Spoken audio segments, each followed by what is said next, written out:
Now, a debate among the candidates running for the presidential nomination of the Libertarian Party. The debate was held in Orlando, Florida, the site of this year's Libertarian Party convention, where delegates will also select their presidential and vice presidential nominees. This is about 2.5 hours.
To the final debate of the 2016 Libertarian nominating process.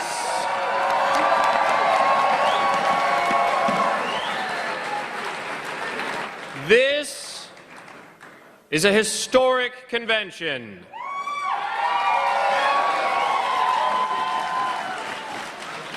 I believe this is the largest convention in Libertarian Party history.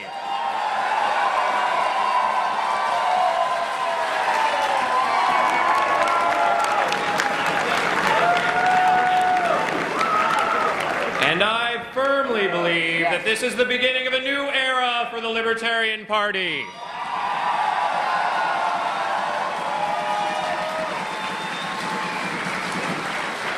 And that is why I want to ask you now. Volunteers are working their way through the room with these cards, with the beautiful new logo, the beautiful branding.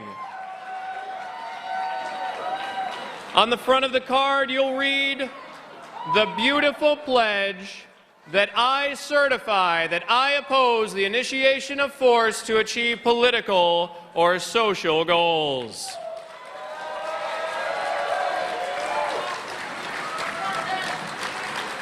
And you can help us usher in this new era by using this card in the envelope to renew your membership, or better yet, become a monthly pledger.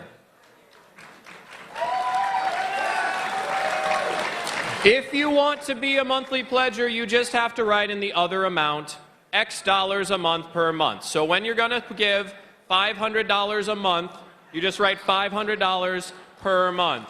Very simple. I want to talk to you about the importance of the pledge program. I myself am a monthly pledger. Every month I give money to the Libertarian Party to support our fight to bring freedom to the American people. And I know that hundreds of you out there also do the same, but I would ask all of you to consider, what is it worth a month to you to fight for freedom? What are you willing to give up to fight for freedom? Is it 10? Is it 20? Is it 30? Is it 100? How much is it worth to you to live free? Figure that out and fill out these cards. Now, you notice we have Libertarian Party signs in front of all of the candidates' podiums. But we have one more. Because this is such a historic event, as each candidate comes out, they're going to stop at that sign, and they're going to sign their name.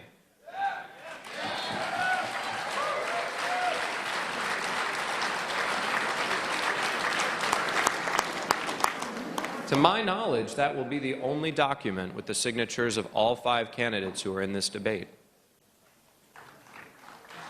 And at the end of the debate, after the candidates leave the stage, I will return and I will offer one of you the opportunity to take that piece of history home with you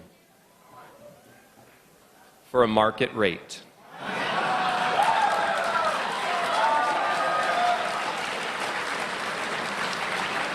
Now, I know the volunteers are passing through with the donation cards. Please give the best gift that you can give. This is an opportunity for us to go so much farther than we ever gone. Please raise your hand if you need one, and please pass them back to the volunteers working their way through the room.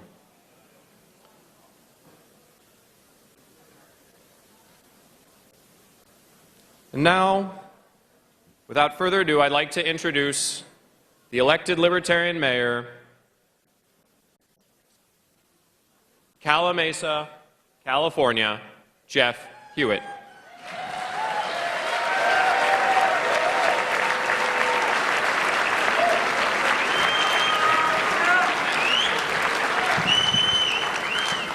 Again, we are the Rodney Dangerfield of cities. It's hard to start a revolution, but this is a start. I hate to speak to libertarians as a libertarian because you people hold the bar to excellence so high. If I stumble, you let me know. If I say something profound, oh well, that's expected.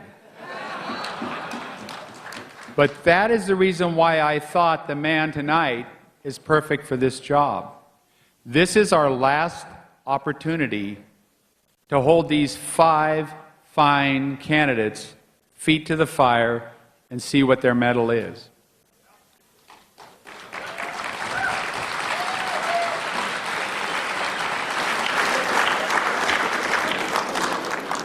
For 24 years, the man I'm talking about has been recruiting libertarians primarily on the West Coast, but at different times when he's on Sirius Radio and different other broader markets, he competed with Ron Paul in our area to bring people to the Libertarian Party.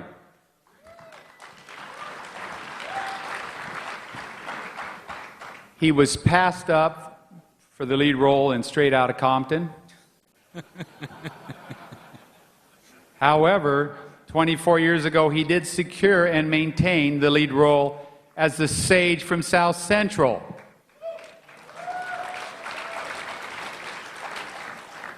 He is now on over 200 stations on a nationally syndicated radio show of Sailor Broadcasting. He has also last year he's earned a star on the Hollywood Walk of Fame. And with great pleasure, I introduce to you Larry Elder. Thank you.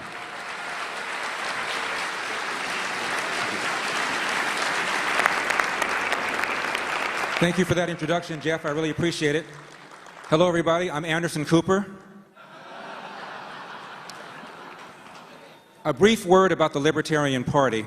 It was founded in 1971 in part as a reaction to the Vietnam War and concern over the direction of U.S. monetary policy.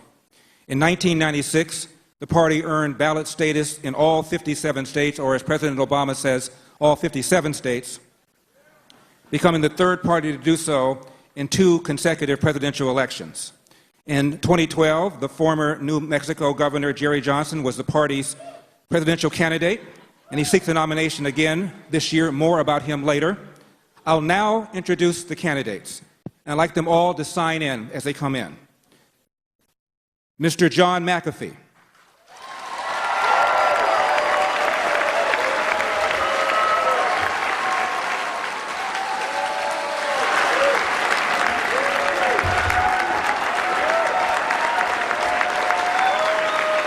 Mr. McAfee has a degree in mathematics from Roanoke College. He is an internationally recognized pioneer in cybersecurity. He developed the very first antivirus protection system.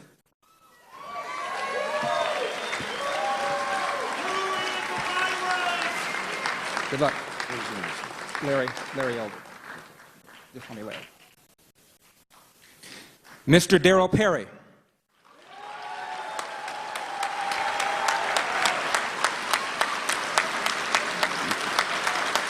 Born and raised in Birmingham, Alabama, my mom's home state. He's had a career as an author and as a host in TV and in radio. He's co-founder and co-chair of the New Hampshire Tea Party, and now owner and managing editor of Free Press Publications.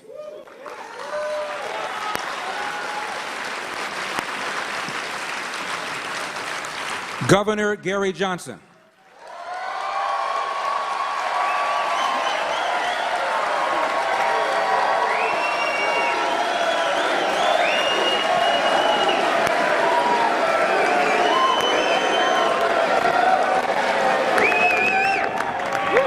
After a successful career as a businessman, he became the Republican governor from New Mexico from 1994 to 2003. He was the Libertarian Party's presidential candidate in 2012, getting more votes than any LP candidate in history. Mr. Austin Petersen.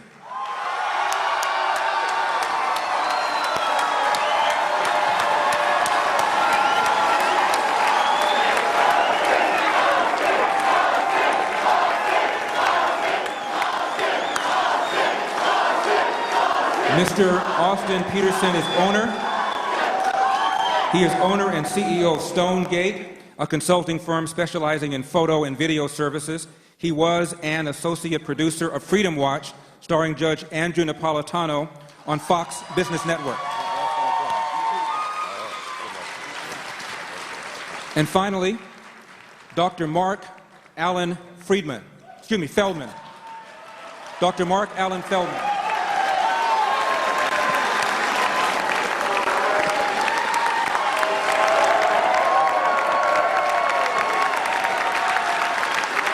Dr. Feldman was born in Washington, D.C., graduated from Northwestern with a degree in philosophy.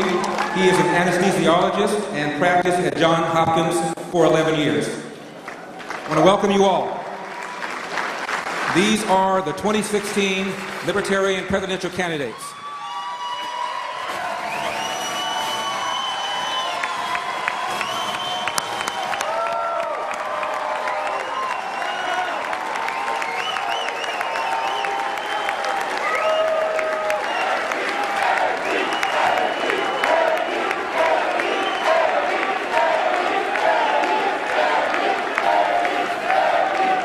Contain your enthusiasm, ladies and gentlemen. And now a word about the format. We're going to have each candidate give an opening statement for 30 seconds. When I ask a question, each will have 30 seconds to answer. If he invokes the name of another candidate, that candidate will have a 30-second rebuttal. There will be a 60-second close. We have four categories. The first category is the economy. The second will be foreign policy. The third will be social issues. And the fourth will be liberty. But I have two general questions I'd like to begin with. Mr. McAfee, for people who are watching a Libertarian Party debate for the very first time, have no clue what a Libertarian is, please tell us what is a Libertarian and what is the difference between a Libertarian and a conservative. Is this part of my opening statement? Pardon me? Is this part of my opening statement? Sorry. Thank you. Mr. McAfee, you have 30 seconds for an opening statement. God bless you, sir. I have debated these gentlemen, and we have debated each other multiple times. There is not one iota of difference between any of us in terms of our principles. Decriminalize marijuana, bring our troops home, end the madness of our education system, reduce the size of government, hamstring the DEA, and let all of the people out of prison who non-violent crimes. Now, please, no, I only have 30 seconds, please, people, please. Now, if I get one more question about what we will do first day in office, no offense, I will lose it up here. I want some questions, please, on how we can help the grassroots of this country. Time. Please, thank you.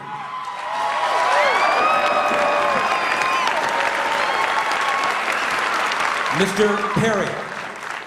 Hello, my name is Darryl W. Perry, and I represent the Libertarian wing of the Libertarian Party. I stand before you, as most of these men will recognize, as the most libertarian presidential candidate seeking the Libertarian Party presidential nomination. I ask each and every one of you tomorrow, vote for Darryl Perry so that I can walk off of this floor as the Libertarian Party presidential candidate. Governor Johnson. I would like to be your nominee.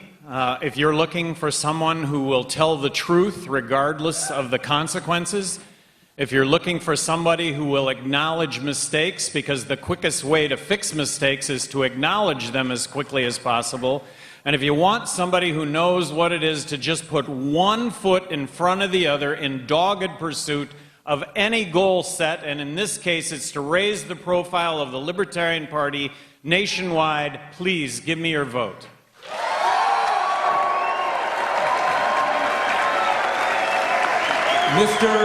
Mr. Petersen.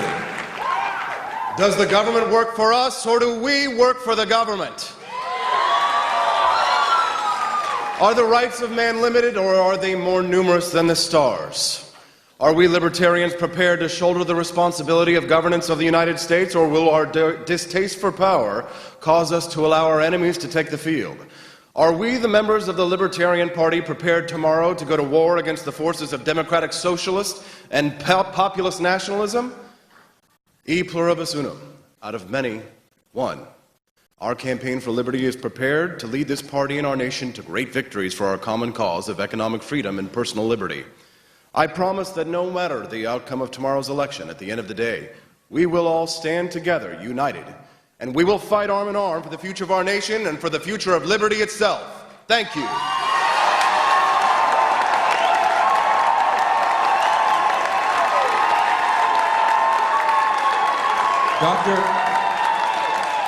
Dr. Feldman. I'm Dr. Marc Allen Feldman, and I represent the Libertarian Party wing of the Libertarian Party. This is a big night for the Feldman family tonight, but not because of this. Tonight is, this weekend is the wedding shower, a bridal shower for my son and his beautiful bride. My wife, love you, Aaron and Robin. My wife scheduled it today because it's a woman-daughter thing, and she said, you're going out of town anyhow for something. But I appreciate you're all here. My message, believe in yourself, trust in yourself, empower yourself, decide for yourself. Thank you. We will now begin the questions. Now, Mr. McAfee, you've already had kind of a sneak preview of the question, but I'll repeat it. For those who are listening to a libertarian debate for the very first time and don't know what a libertarian is, please explain what a libertarian is and what is the difference between a libertarian and a conservative.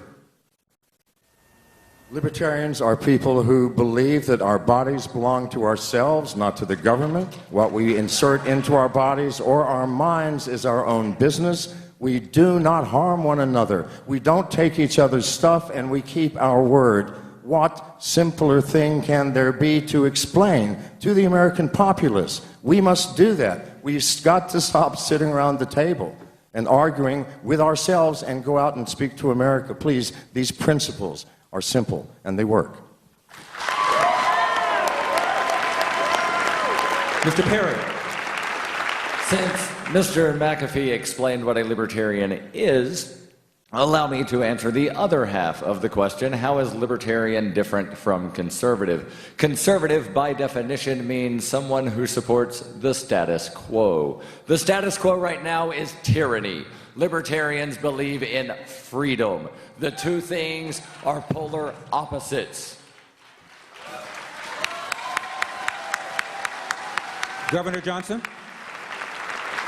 Broadly speaking, libertarians are fiscally conservative and socially liberal, and so when it comes to conservative, let's not forget that originally a classic liberal was a conservative. So conservatives, bottom line, are about smaller government, Libertarians' bottom line are about smaller government. Mr. Petersen. Very simple. Libertarian is fiscally conservative and socially whatever you want, provided you don't force it on anyone else.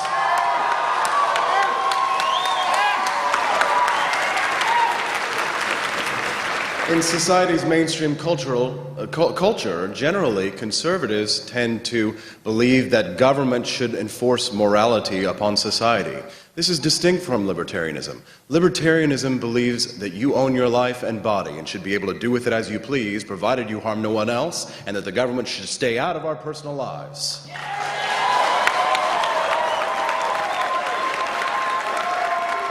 Mr. Perry. Mr. Perry, most libertarians think both major parties are bad. Does Marc get to answer the question? I'm sorry? Does Dr. Feldman get to answer this I question? thought he did. I'm sorry. Oh, good. My bad. A conservative will fight to live free. A libertarian fights for everybody to live free. If you want to be free to carry guns that you want, you also have to fight for the freedom of your neighbor to marry who he wants or she wants, to smoke what he or she wants, to do with their body what he or she wants. That's freedom for everybody. My second general question, Mr. Perry, please start. Most libertarians think both major parties are bad, but that the Republican Party is, at least as to economic issues, the lesser of two evils. What do you say to people who believe that, in the best-case scenario, the Libertarian candidate this year might get 10%? In a close election, the Libertarian will likely take more votes from the Republican, making it more likely that Hillary will win the election. What is your argument? What is your response to that line of thinking? Math and history and evidence. Every election cycle, there are exit polls that are done and questions asked of voters that vote for Libertarians. If the Libertarian were not in the race, who would you have voted for? And it's almost even split between Democrat and Republican, with a sizable number that would say, I would not have voted otherwise. Governor Johnson. Well, factually speaking, my name has appeared in 3 national polls, 10%, 10%, and 11%. And in those polls, they actually did an analysis and pulled more votes away from Hillary than from Trump. But I think at the end of the day, you pull equally from both sides. And the idea isn't just to get to 10%. The idea here is to actually get to 15% and be in the presidential debates, creating a real opportunity to tell the people of the world a different view on all of these topics. Mr. Petersen. When faced with the choice of the lesser of two evils, vote for neither.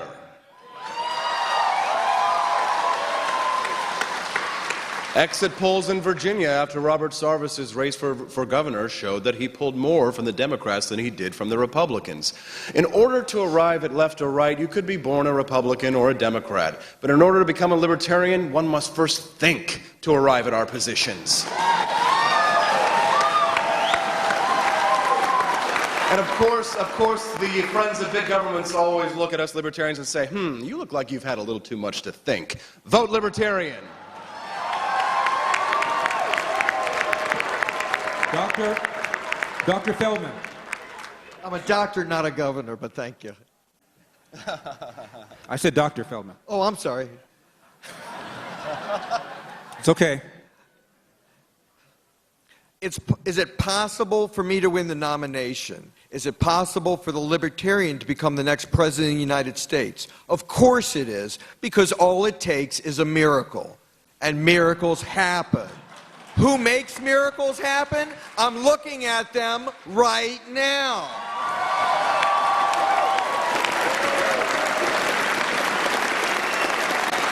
Mr. McAfee.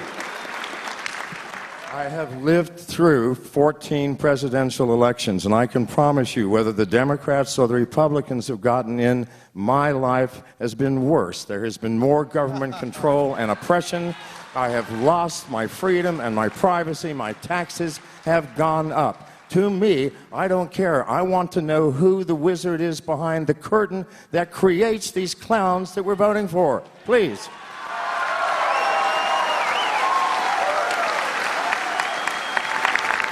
Let us turn, gentlemen, to the economy. My first question goes to Governor Johnson. Donald Trump, when asked to name 3 functions of government, said national security, health care, and education. Where did he go wrong? You know, I really don't even want to comment on Donald Trump. I really don't. I really think that when Donald Trump talks about deporting 11 million illegal immigrants, that's just wrong. When he talks about building a fence across the border, that is just wrong. When he talks about killing the families of Muslim terrorists, that is just wrong. When he talks about free market, but he's going to force Apple to make their iPads and their iPhones in the United States, that's just wrong. When he talks about a 35% tariff, that's just wrong. When he says he's going to bring back waterboarding or torture or whatever is taken, that's just wrong. He's just wrong.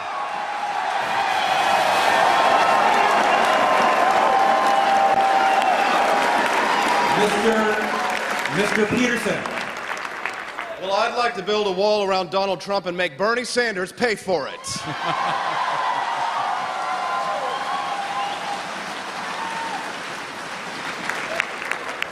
Truly, it is frightening to see what has become of our nation when a man who is truly the definition of a fascist sits at the top of the Republican ticket. The forces of darkness are on the march in the United States, and only the Libertarian Party can save us. We will stand united against the forces of populist nationalism, because nationalism is only ever a means to an end, not the end itself. If nationalism leads to individual rights, then it is useful. But the Founding Fathers knew that when in the course of human events it becomes necessary for us to list the causes of our separation, we must have a revolution. And if Donald Trump wins the nomination, we should revolt.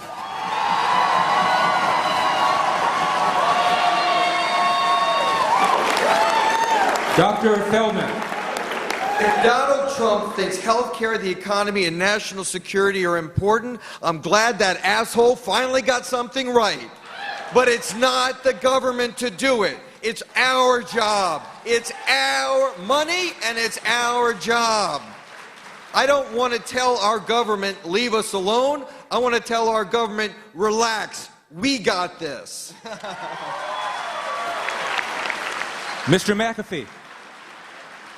We have poured nearly $100 billion a year into education, and we're near at the bottom. Another $100 billion, we'll all be illiterate. And in terms of health care, please, God, that's our second largest expense in this country. And you ask the veterans, are they benefiting? Please, no, they're not. Those are not the priorities, my friend. Thank you. Mr. Perry. I would say that it's a flawed question that was asked of Mr. Trump. They probably intended to ask what is the legitimate function of government, and I would say there isn't one. Although the Declaration of Independence does say that governments exist with the consent of the governed and are supposed to protect life, liberty, and property. So if there is a government, that's the function. Protect life, liberty, and property. But I think you're smart enough to be your own government. This next question is to Mr. Petersen. He'll start. Should illegal immigration be stopped? Do you believe in open borders? If so, what does open borders mean? I believe that a free market in labor is just as effective in lifting people out of poverty as a free market in commodities. Because what business does the government have to get in between an employer and a private contract between an employee? Borders are imaginary lines drawn on a map by politicians. And the nation state sees fit only to serve the needs of the individuals. Now, despite the fact that I believe in the freest world possible, I believe that we as libertarians can offer to the American people a solution that we have had. And our history shows that during the progressive era, boo progressives, But good that we had an Ellis Island policy. Oh, yeah, it said the ship is here. The immigrants are here. Doctor, you're out of time. Dr. Feldman.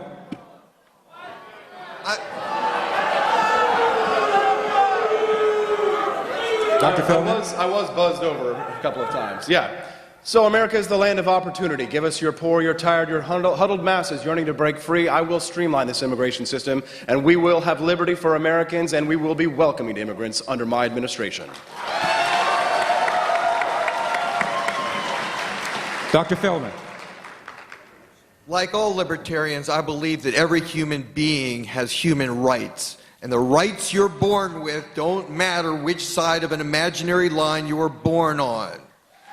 We have illegal immigration because the multinational corporations and the wealthy corporate leaders like illegal immigration. They like having low-skilled, low-paid workers, and we need to empower them and open the borders. Thank you. Mr. McAfee, the question is about open borders. I am an immigrant. I came over when I was 2 years old. My father was an American serviceman in the Second World War. All of your ancestors were immigrants. What does the illegal mean? Our first immigrants had to stay in America for 6 months to become an American. What's wrong with that? Please, open every border. We need diversity, we need work, we need creative people. Do you think the people coming here escaping oppressive governments are a problem? Only if we are an oppressive government.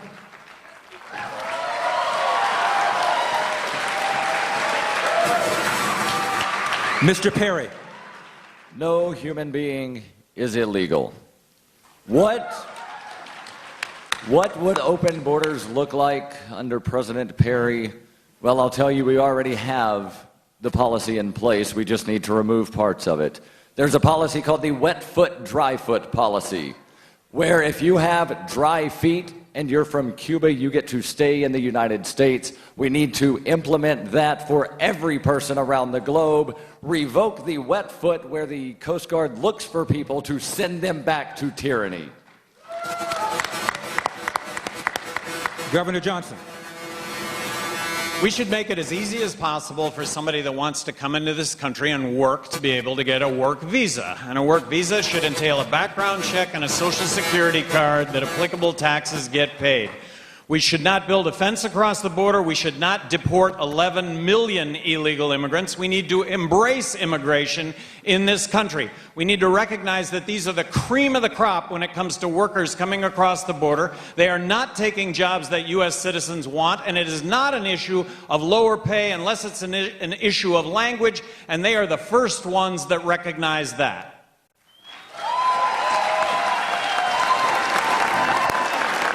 Dr. Feldman, should taxpayers pay for or subsidize education at any level, whether K through 12 or post-secondary education? Yes, for their children, not for other people's children. People should be empowered to educate themselves and their kids. We shouldn't take that responsibility away from people. Mr. McAfee. There is an offensive word in your question, and that word is taxpayer. No, absolutely not. Taxpayers should pay for nothing that they do not receive goods or services for. Mr. Perry. There should not be government-run schools. That does not mean that I oppose education. I love education, and to quote Mark Twain, I never let my schooling get in the way of my education. Every one of you in this room and watching at home can get an MIT education right now absolutely free. They have put all of their courses online. You can take them right now. Go there, MIT. All of the courses online absolutely free. Go to Khan Academy. You can learn anything you want for free.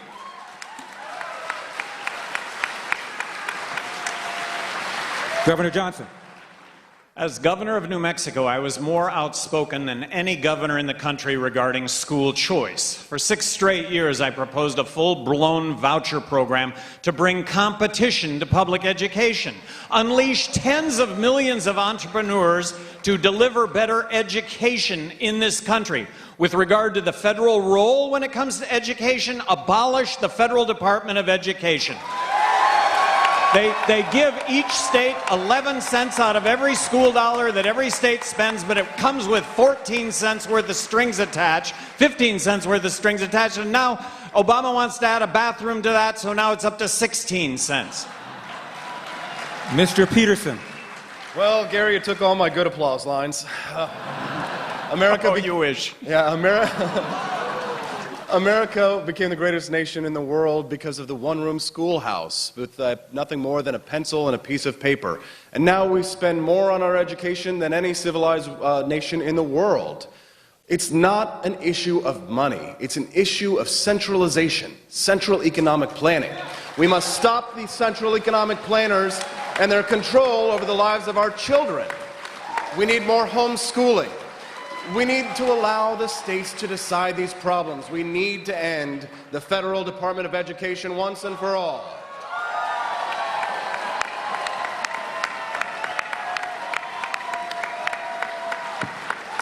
Mr. McAfee. Even President Obama said the 3 biggest entitlements programs, Medicare, Medicaid, and Social Security, are, in his word, unsustainable. They comprise nearly 50% of the federal budget. What would you do about them? Social Security is a special issue because we have committed to people who have paid a substantial percentage of their work and salary into this program. I don't think anyone under the age of 40 believes you will get any of that back. I'm sorry, you people we will have to treat differently. The rest of these entitlement programs, I'm sorry, it sounds unsavory perhaps, or even uncaring, even though it is not. They are not helping those people, and certainly not our nation. Mr. Perry. As with everything, I believe they should be completely voluntary. How many people in here, and I actually do want a show of hands, love grandmas? How many of you would donate money to feed grandmas? I do not see a single person that did not raise their hand. That's how you fund Social Security, Medicaid, and Medicare. Governor Johnson. I think the only way that you reform Medicaid and Medicare is to devolve those functions to the states. 50 laboratories of innovation and best practice. As governor of New Mexico, in my heart of hearts, if given a fixed amount of money, I could have delivered health care to those on welfare and those over 65.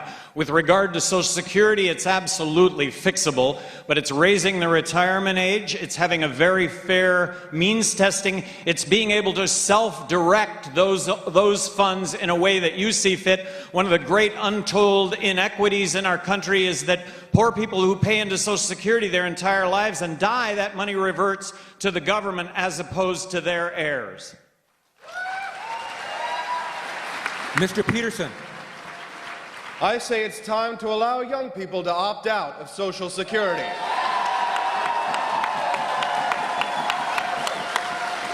But they stole the money from us in the first place, so I think they should have to give it back.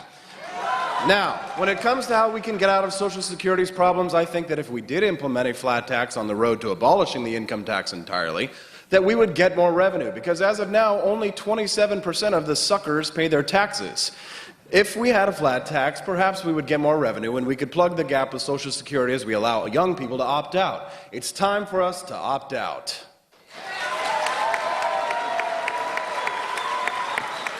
Dr. Feldman. Government programs are almost always bad deals. We need new ideas. I had the idea, let people on Social Security voluntarily invest in student debt.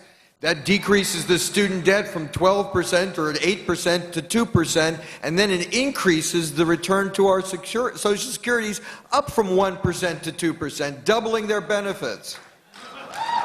Let people take care. Let people in mid-career take care of the educational opportunities for the kids, and then when the kids get jobs, they can support the retirements of their elders. Thank you. Mr. Perry, if you don't believe government should force people into some sort of Social Security or forced savings system, what happens when someone has grown old but was too indifferent or irresponsible to have set aside savings? What should happen to that person? I believe I answered that question in the answer to my last question. People here that like grandma would donate to grandma. You would have voluntary mutual aid programs, as we did before the government took over Social Security. Governor Johnson? Forcing people to do things is always wrong. It doesn't matter what good you do with the stolen money. Governor Johnson? Well, I'm not advocating that Social Security should be abolished. It should be self-directed as much as possible, and as President of the United States, I would sign legislation that would allow 100% of Social Security funds to be self-directed, but I don't think that they're going to pass that. So in the meantime, like I say, the reforms that are needed, raise the retirement age. You could have a very fair means testing, self-directed funds, and allow those that pay into Social Security and die before the amount of money that they paid in was actually paid back. Perhaps that could be passed on to their heirs, and that could also be a part of very fair means testing. Mr. Perry? I answered first. I'm sorry, Mr. Petersen. Petersen. Damn right it is. No one was dying in the streets before Social Security. This is about social engineering and control. It's time to end Social Security and welfare programs once and for all. Now, a lot of people don't know this story, but when the Pilgrims first came to the United States, they had a system. It was from each according to his ability and to each according to his need. And what happened? They ate each other because they were starving to death. How did they create the system that we have? The bounty, the cornucopia, the horn of plenty.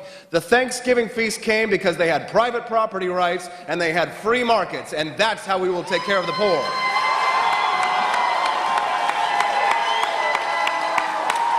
Dr. Feldman.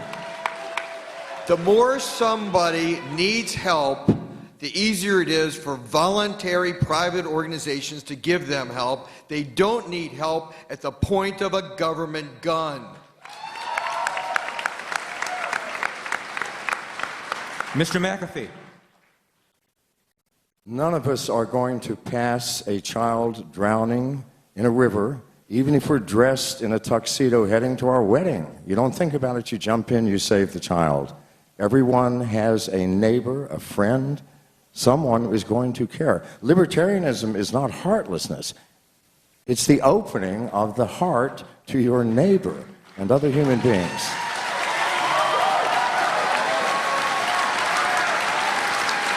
Governor Johnson, does global warming or climate change pose a threat to the planet? Well, I think the real question here is carbon emissions, and we should be, as consumers, we are looking to reduce carbon emission. And in that context, the free market has bankrupted coal. It's something that we've demanded. It's something that has happened.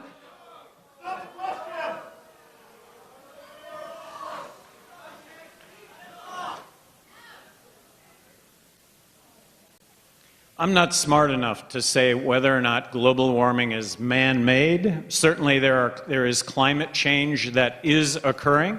Does that have to do with the sun and the relationship of the earth? I know that Harrison Schmitt, who walked on the moon and was senator from New Mexico, he really questions whether global warming takes place or not. But that said, carbon emissions is something that we genuinely, as human beings, want to see reduced. Coal is a good example of having been bankrupted by the free market. This is free market forces at work that have refused to put any money into coal. It's a fact. It's a fact. Mr. Petersen, does global warming pose a threat to the planet? The free market didn't bankrupt the coal industry. It was regulations and President Obama.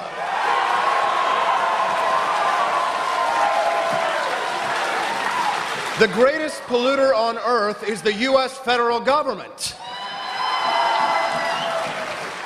The free market can solve the problems of the environment. But what use is a clean environment if we have no freedom? I believe that whether or not global warming is true or not, that the government should stay the hell out of it. Now, I'm not smart enough to know whether or not climate change is killing us or not either, Governor, respectfully. But it was not the free market that bankrupted the coal industry. Hillary Clinton has said that she will end it. That's why you must nominate me so that I can take her out and we can restore liberty in America for every industry.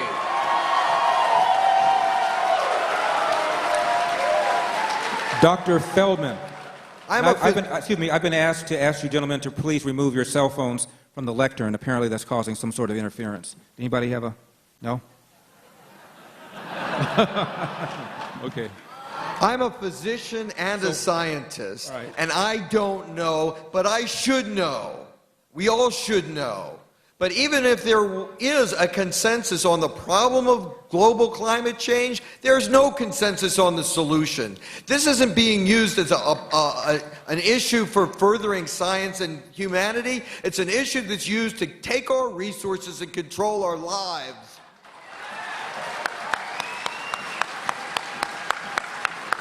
Mr. McAfee, does global warming or climate change pose a threat to the planet? Of course it does. We're not stupid people. The oceans are rising. Green areas are turning into deserts. However, with all the money in our government, has anything changed? No. The military is the largest polluter on this planet. Government can't fix it. Give us a chance. Maybe we can work it out. Mr. Perry. Has there been global warming? Well, allow me to present Exhibit A. There once was an ice age, and now there's not. The real question is, should the government do anything about it? And I say no.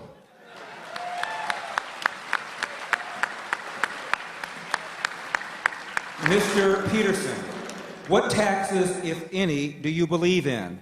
How should government fund its essential duties and obligations? I believe in a voluntary society freely, totally, completely. If we are to have taxes, why not a lottery? A lottery is just a tax on people who are bad at math. Our first president of the United States, George Washington, did sign lottery taxes because they said, "George, how are we going to build the roads?" So he found a way without coercing his citizens to allow a chance for us to find the best way for us to serve one another. The question is, isn't who will build the roads? We will build the roads. So when it comes to taxation, taxation is theft. But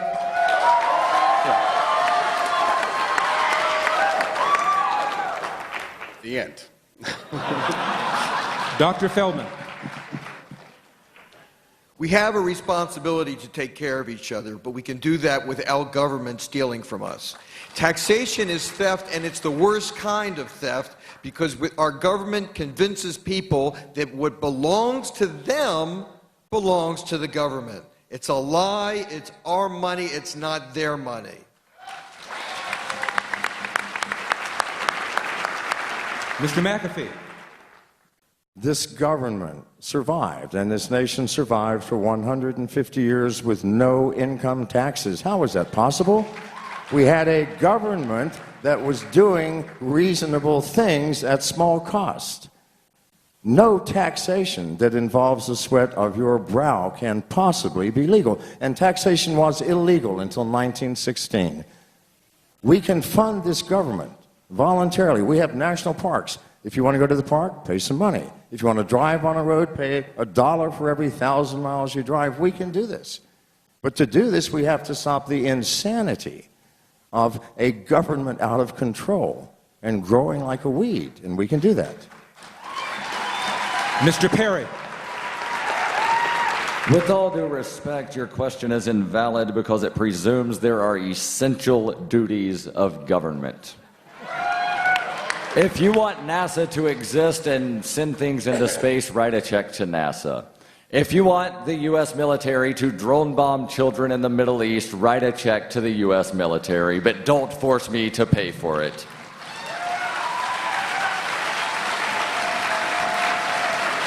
Governor Johnson.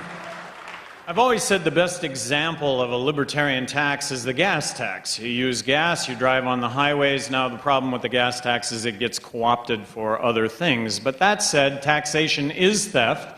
I'm running for President of the United States, so if elected, I'm going to pass any legislation that reduces taxes in this country, however that is. But what I would advocate is eliminating income tax, corporate tax, and because we would do that, we would then be able to abolish the IRS, which is about as tyrannical as it gets. I would be elected President of the United States. I don't think Congress is going to abolish income tax and corporate tax without replacing with something. I think that they could replace it with a consumption tax. I would ask you to look at the fair tax as a way to dot the I's and cross the T's on how to accomplish one federal consumption tax.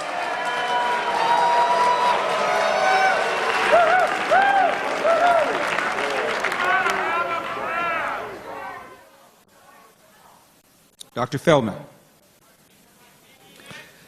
Should there... Go on. Sorry. It's a new question. Oh, I didn't hear.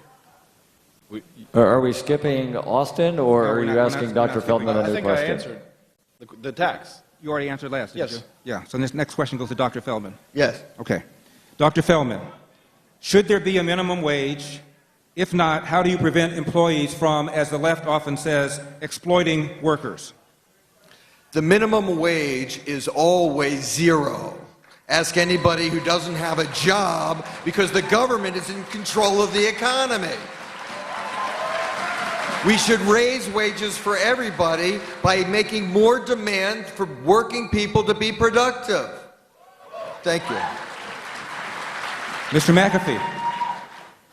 Do we need a minimum wage in a free market where you are worth a certain amount and you're not getting paid, and you may walk across the street at your will and get paid what you are deserved? No, it will happen. Minimum wages are an illusion. An illusion. It has nothing to do whether we are men or women or straight or gay or young or old. It has to do what can you do and what is that worth. That's the free market. Mr. Perry. I have a question for those that actually support a minimum wage, and hopefully it's nobody in this room, so look at this as rhetorical.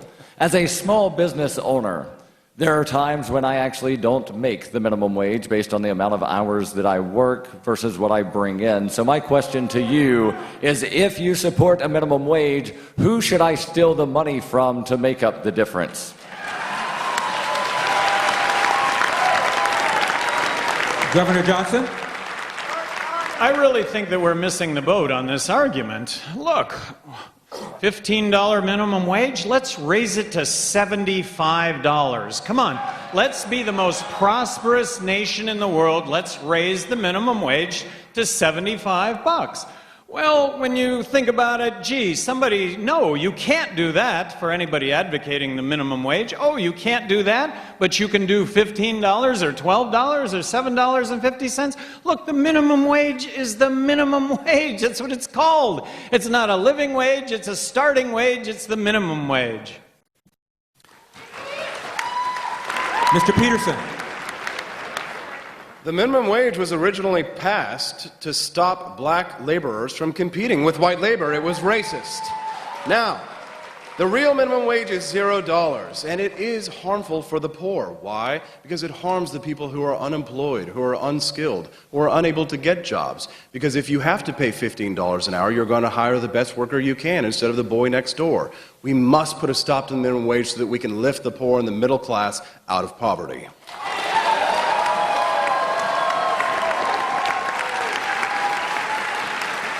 Mr. McAfee, should government, whether state or local, fund infrastructure, roads, bridges, sewers, electrical grids? And if government does not do it, who or what will?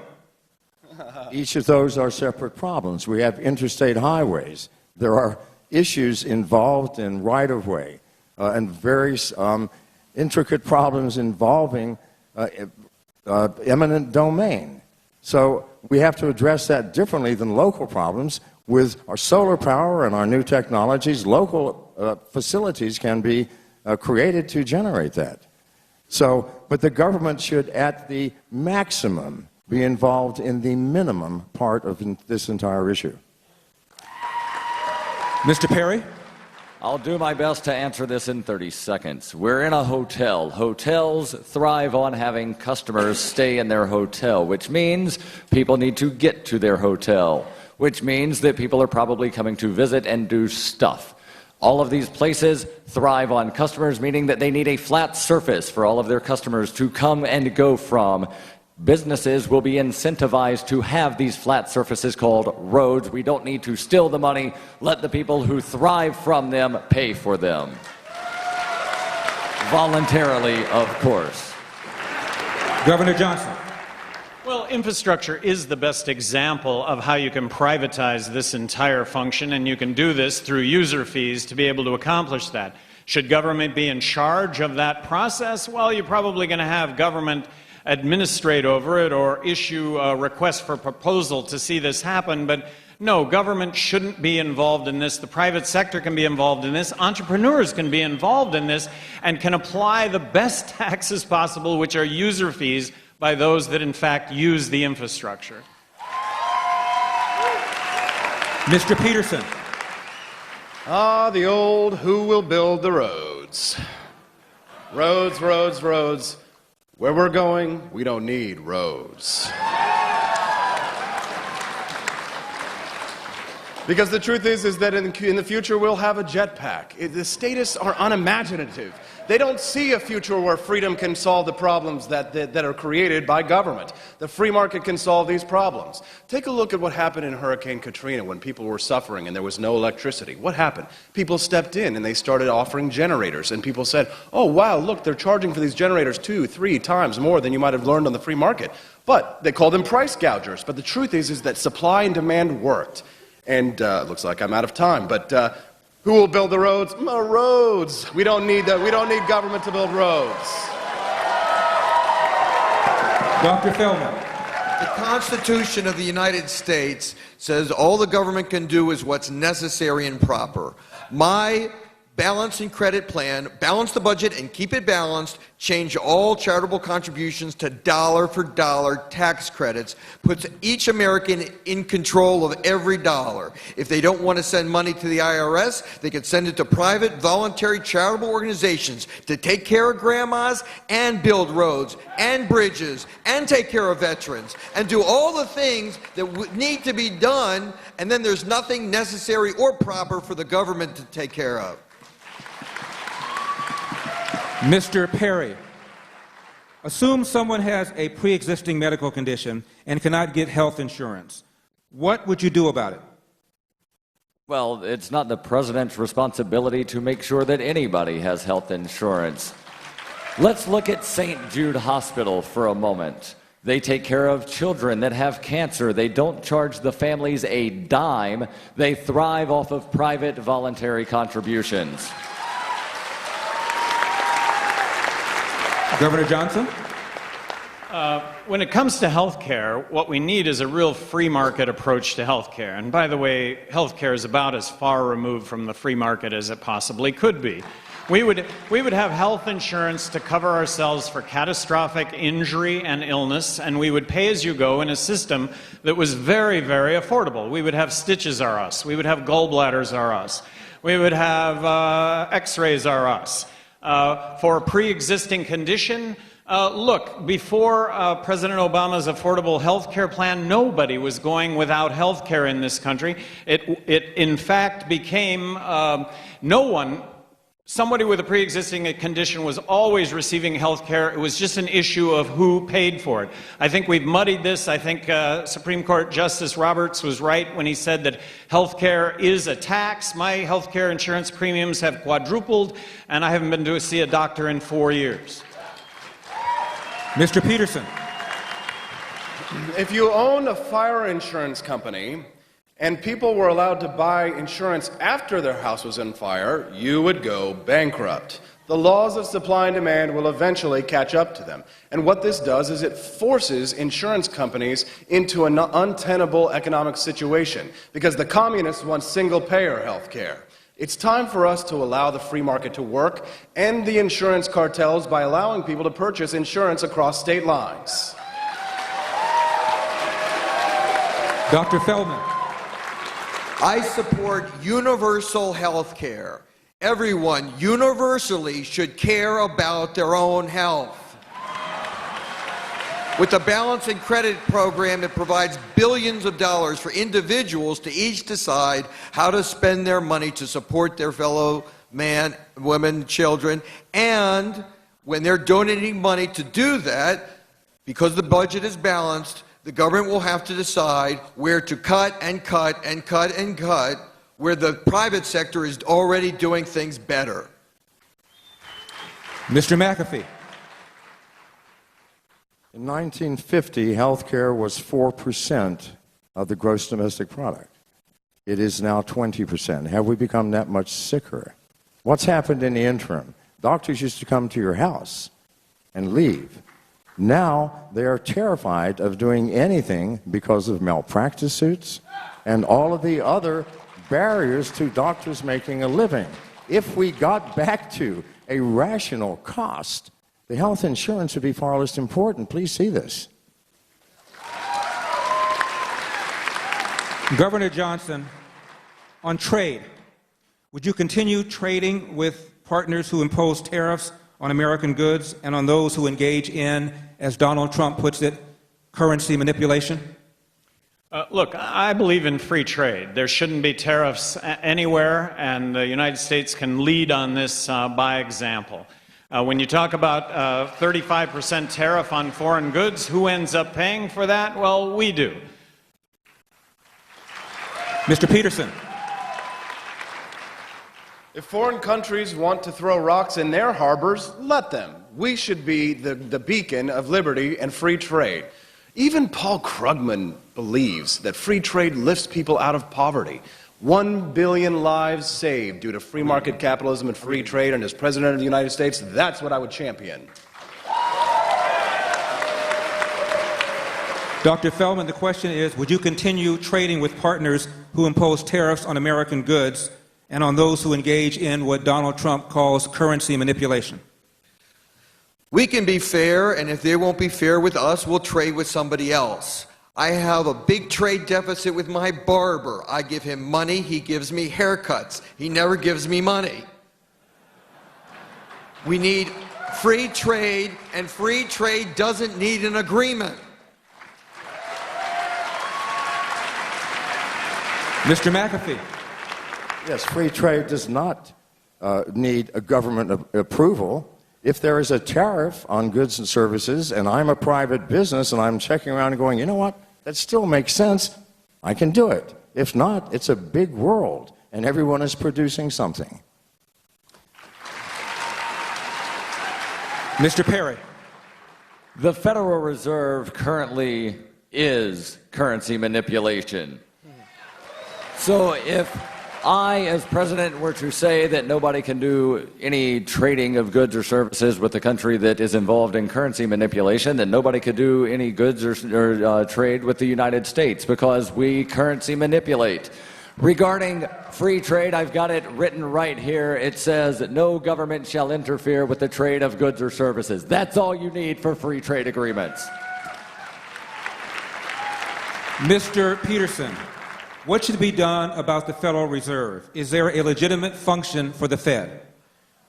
It's time to kill the bank.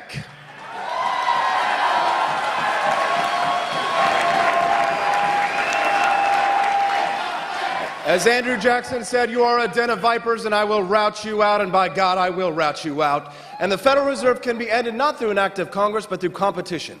If we can allow gold, silver, and bitcoins to compete against the Federal Reserve, we will have alternative monetary institutions. We've gone without a central bank 3 times in our history. Thomas Jefferson believed that we don't need a central bank. We can have a free market in money because money is not a creation of government. Money is a creation of the marketplace. Allow a free market in money and we will restore prosperity in America once again.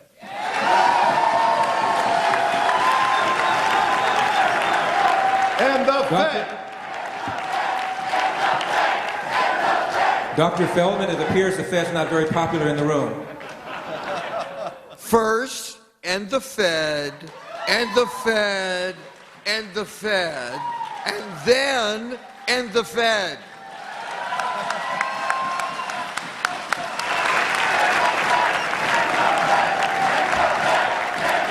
Mr. McAfee. We got along without the Fed for 150 years, and we were doing quite fine. There is no purpose for the Fed other than to feed money into the pockets of the powerful and the special interest. It can end as easy as it started.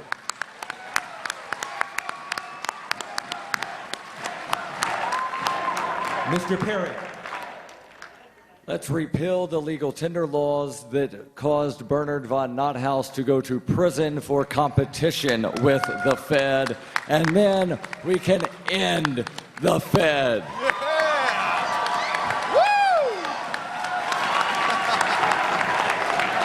And I believe that was a felony. Governor Johnson. As President of the United States, if Congress were to submit legislation to me to end the Federal Reserve, I would sign that legislation. But I don't think they're going to send that legislation to me. I don't think that that's going to happen. But if they did, I would sign it. I think that those functions could be taken up by regional banks. That said, it is a rigged game. When banks are able to get money at 0%, they're able to take away our opportunities, for example, from the 2008 financial crisis, where we could have stepped in, those of us that saved money, and actually bought houses at a real bargain. But no, we weren't allowed to. The big banks were able to step in and scoop that up for themselves, and now we have this re-inflation bubble that has occurred with regard to housing. So it is a rigged game. We need to audit the Federal Reserve. I think the reason why we haven't had a bill to audit the Federal Reserve is just how frightening it might be to find out how many assets, in fact, they are buying all across the world, and that might cause a collapse of sorts if that were actually known.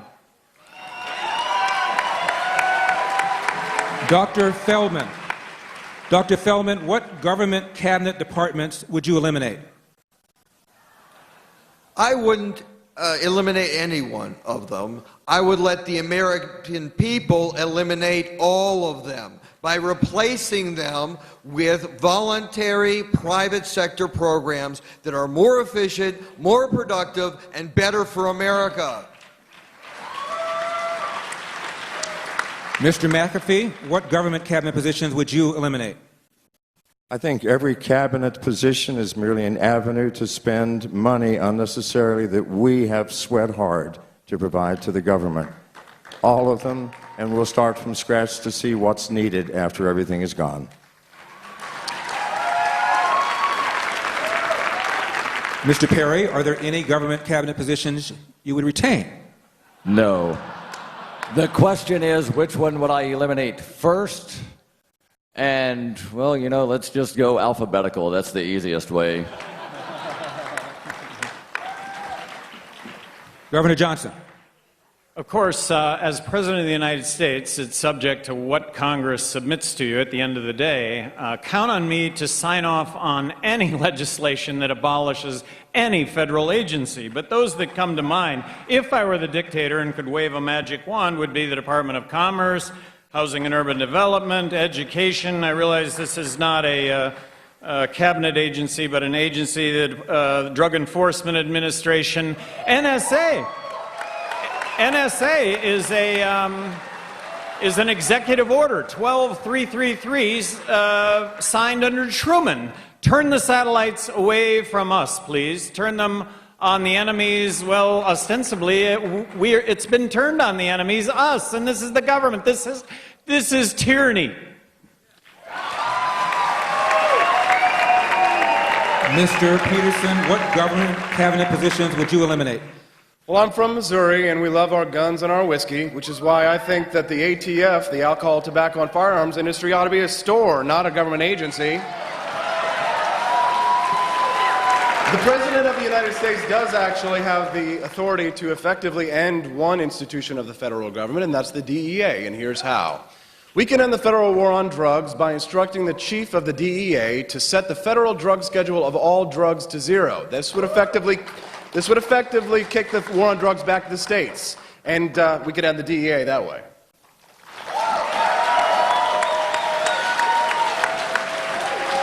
Let's turn our attention to foreign policy. Mr. McAfee, what do you think of the Iran deal? Does it pose a threat to Israel? And if so, is that a concern of America? The Iran deal, where we pay an enemy hundreds of billions of dollars to do what? Build weapons, systems, and ideas to destroy ourselves? We need to get out of the internal affairs of all foreign nations, I'm sorry, and bring our troops home and stop giving military aid. Thank you. Mr. Perry, the Iran deal? Despite the fear-mongering, Iran and the companies within Iran were not trying to build nuclear weapons. They were trying to build nuclear energy. The Iran deal allows them to continue doing that. However, there's a lot of U.S. taxpayer money that goes to Iran. So there are parts that are good, parts that are bad. I've not read the document, so I don't know if the good outweighs the bad, but probably not. Governor Johnson, the Iran deal? On the surface, I initially supported the Iran deal. It just made sense, but this may just sound crazy, but it turns out that Iran is categorically proven to finance terrorism. They are the #1 financiers of terrorism around the world. And because we released $165 billion, Secretary of State Kerry himself admitted that some of this money would go to terrorism. No, we should not have signed the Iran deal. We should have not unfrozen those assets. We could have engaged in free trade on an ongoing free trade basis, but no, to have released that $165 billion, there will be terrorism funded out of that.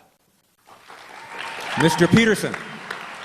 Well, here comes the wonky journalist who's actually done the research here. The Iran deal was problematic because it was an executive agreement and not an act of Congress. The Senate is supposed to approve and ratify treaties, not the president. Congress authorized the president to make a deal. Now, I believe that we should have free trade with all countries, despite what their status is. Why? Because capitalism brings down tyranny around the world. Dr. Feldman, the Iran deal? Behind the Iran deal are two groups of people whose crazy, irrational hatred of each other are putting the whole world at risk of war. I'm talking about Democrats and Republicans. We have plenty of issues here to deal with and plenty of people to trade and help around the world before dealing in the military adventures of other areas. Thank you. Mr. Perry, President Obama has called the Hiroshima bomb an act of evil. Do you agree? Absolutely. Whenever you nuke a large city and kill, what was it, millions of people, that's absolutely deplorable. President Obama was the first U.S. president to go to Hiroshima since the bombing. However, he did not apologize, and I will as soon as possible. Governor Johnson, Obama called the Hiroshima bomb evil. Do you agree? I don't want to judge actions that happened so many years ago. President Truman was faced with an obviously difficult situation based on millions of lives having been lost. I don't want to second guess in any way. One of the questions that I have regarding the bomb was, one bomb was dropped. What were the, and perhaps this is in history and I'm just not aware of it, but after one bomb was dropped, why was there not as much outreach as possible to have prevented the second bomb? But I'm not second guessing here. Difficult decision made in difficult times, and millions of lives had been lost, and so many of those lives were American lives. And we'd have lost hundreds of thousands of more American lives if we'd have had to go in and invade. Mr. Petersen, the Hiroshima bomb was called evil by President Obama. Do you agree? Hey, no offense. You started, I'm going to end it. Let me tell you something. When it comes to the bomb is just like any other weapon, just like a tool, like a drone or a gun or anything like that. If you face an existential threat, you have the right to defend yourselves, and under no circumstances would I ever endanger the national security of the citizens of the United States. That being said, the Japanese were killing 6,000 civilians a month. 6,000 civilians a month, the Bataan Death March and the rape of Man King. We have a right to defend ourselves using any means necessary. Absolutely. Dr. Feldman. Often who is evil and who is desperately trying to survive depends on which side of the gun you are on. Unfortunately, you have to do what you have to do. Whether it's evil, I don't know, but there is suffering, tremendous suffering, and I wish that it was not necessary, as I'm sure everybody does. But the question is, what is the president going to do? And there are tough decisions to be made that have to be made. We have to make a safer and more peaceful world where we take care of each other instead of fighting with each other. Mr. McAfee. An apology costs nothing. And what might it buy? Please, this is not an emotional issue. We have someone who felt offended. Good Lord, have you never apologized to your spouse for something you can't even remember doing? So what does it cost? What does it gain? Please. John, good answer. Governor Johnson. That was a very good answer. Do you believe radical Islam poses a threat to Europe, America, to Western civilization itself? I'm sorry? Do you believe radical Islam poses a threat to Europe, to America, to Western civilization itself? I do. It's a very real threat. I think that Congress needs to get involved in decision-making on how we address this. They have abdicated their responsibility to the president and to the military, and we need an open debate and discussion on how we do deal with this, something that, like I say, has not happened. Mr. Petersen. Truly the most dangerous religion in the world is statism. But yes, classical liberalism must be defended from violent ideologies. But if we are to do so, we must do so constitutionally and not necessarily always through force of arms. The Enlightenment must be restored and classical liberal thinking must be defended. And I say that if we are going to fight radical Islam as President of the United States, we must do so within the law, constitutionally, and never go outside the powers of the executive branch. Only go to war if there is a declaration of war. Otherwise, letters of marque and reprisal, and that is the only way that the President has any authority to defend the United States using the U.S. military.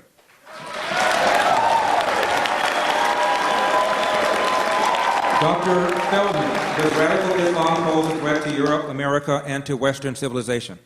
There is no Islamic terrorism. There are Muslim terrorists. We need the people to take the blame, not a religion. Terrorism is not a war, it's a crime. We know how to fight crime. You fight them as criminals. Thank you. Mr. McAfee? Terrorism, of course, poses a threat. But there's a far greater threat, and that is the actions of our government which created this terrorism. We drop bombs on families, on hospitals, on innocent people, as well as perhaps the guilty. My God, you would be angry too. You would be frustrated, and what would you do? So if we are the source of the problem, the biggest threat to us is our government, please. We must stop our own aggression. Mr. Perry. We, the members of the Libertarian Party, rise in opposition to the cult of the omnipotent state. Tyranny is tyranny and hides behind many religions, but the tyrants are doing the hiding. Freedom is the answer, not more government, not blaming people's religion because tyranny is the problem. Mr. Petersen. Was it wrong for America to have intervened and fought in World War I? Was it wrong for America to have intervened and fought in World War II? It was wrong to intervene in World War I because the sinking of Lusitania, actually they found out that there were munitions. So they were violating the law by sneaking munitions in past the embargo. But after we are attacked in World War II, we have every right to defend ourselves. But we would have never gotten involved in World War II if we would have stayed the hell out of World War I.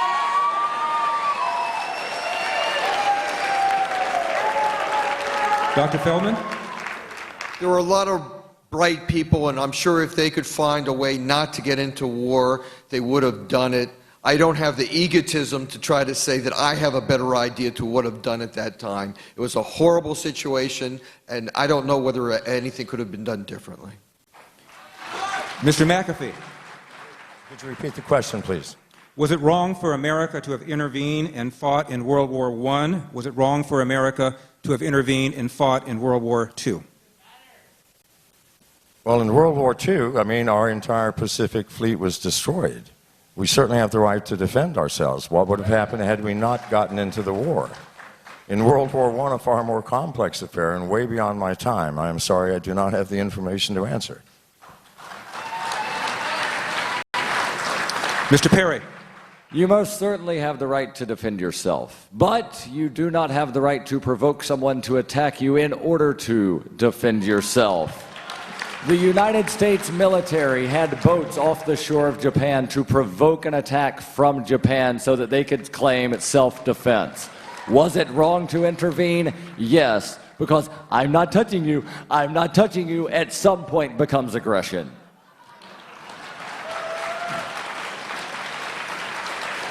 Governor Johnson, was it wrong for America to have intervened in World War I, to have intervened in World War II? I don't know.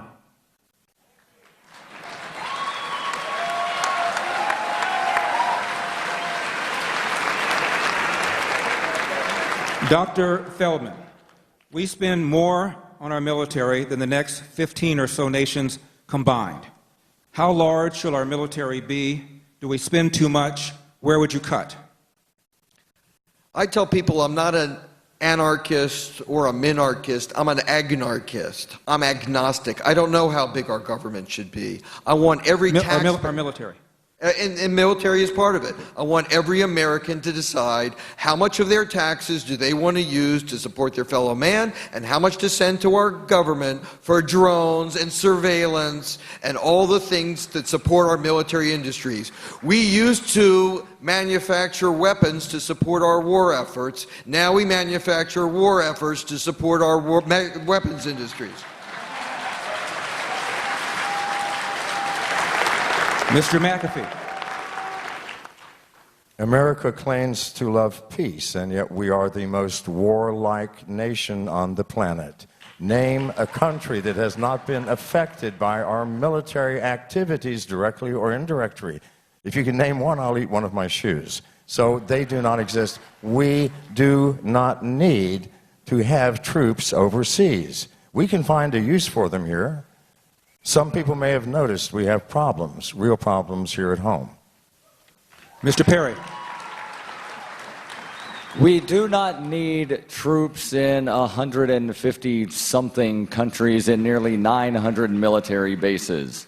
I would dare say we do not need a standing army, but at the very least I will say we do not need a standing army funded through theft and coercion. The military should be as big as it can be off of donations and bake sales. Governor Johnson, we spend more on our military than the next 15 or so nations combined. How large should our military be? Do we spend too much? Where would you cut? I think we spend more than all the other countries in the world combined, just by a little bit, but more than all the other countries in the world combined. I would look to reduce the size of the military, and I don't say defense, I say that it's offense and it's the military. I would be looking to reduce those expenditures by 20%, and that wouldn't be going back but a handful of years. I think you need a real skeptic at the table when it comes to military budgets. The fact that we have 100,000 troops on the ground in Europe, does anybody see the logic in that? And yet it continues to go on and on and on. As I mentioned earlier, we have executive treaties not implemented by Congress. We have executive treaties with 69 countries that we are obliged to defend their borders. This just doesn't seem right.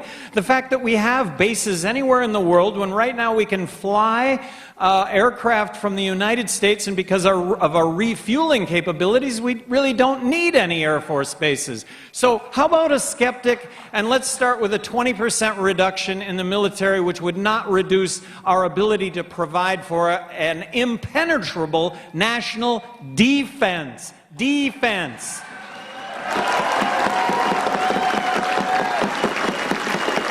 Mr. Petersen.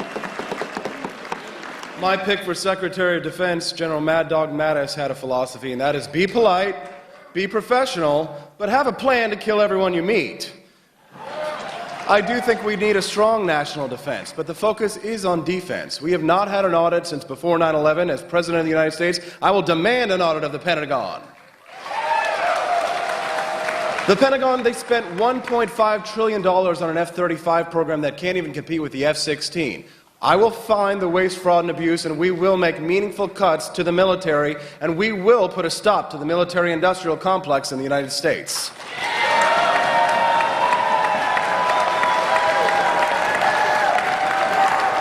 Mr. McAfee, would you, as president, pull the United States out of NATO, the International Monetary Fund, and/or the United Nations?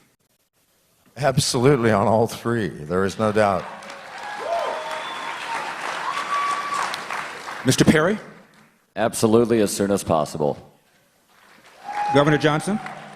I think that we should have diplomacy to the hilt. I mean, we should engage ourselves in diplomacy to avoid what would, in fact, and is, in fact, a military conflict. I think the greatest threat in the world right now is North Korea. At some point, Kim is going to have intercontinental ballistic missiles that work. How about engaging China in a hand-in-hand, let's do something about North Korea, let's do something about Kim, unify the Koreas, and be able to withdraw our 40,000 troops that are in South Korea. Mr. Petersen, would you pull the United States out of NATO, the International Monetary Fund, and/or the United Nations? If the Congress were to send me appropriate legislation, absolutely. Dr. Feldman? I kind of like the United Nations because it doesn't do much, and it's like our Facebook account. It keeps track of what other people are doing and tells us who our friends are. And it's often a big waste of time.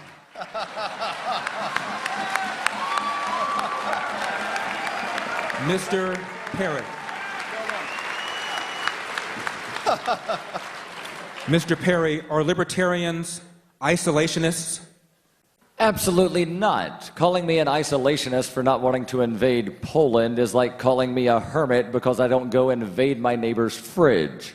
Switzerland has one of the best foreign policies in the world, and they are in no way isolationist. How many people have ever had Swiss chocolate, Swiss cheese, and a Swiss Army knife? Non-intervention is not isolation. Governor Johnson.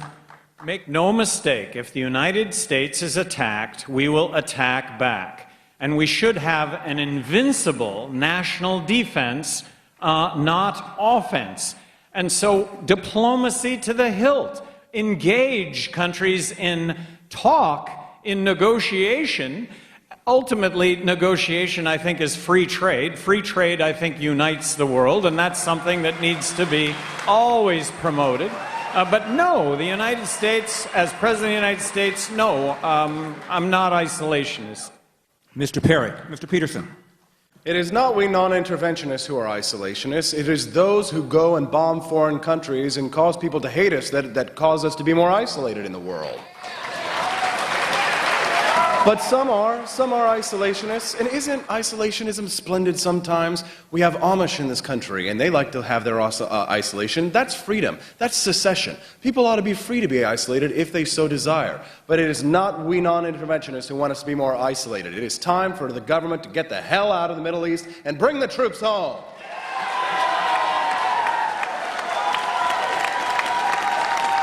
Dr. Feldman, are libertarians isolationists? We're not isolationists. We just believe in intervening by dropping philanthropy, tourism, free speech, and free trade on other countries instead of bombs.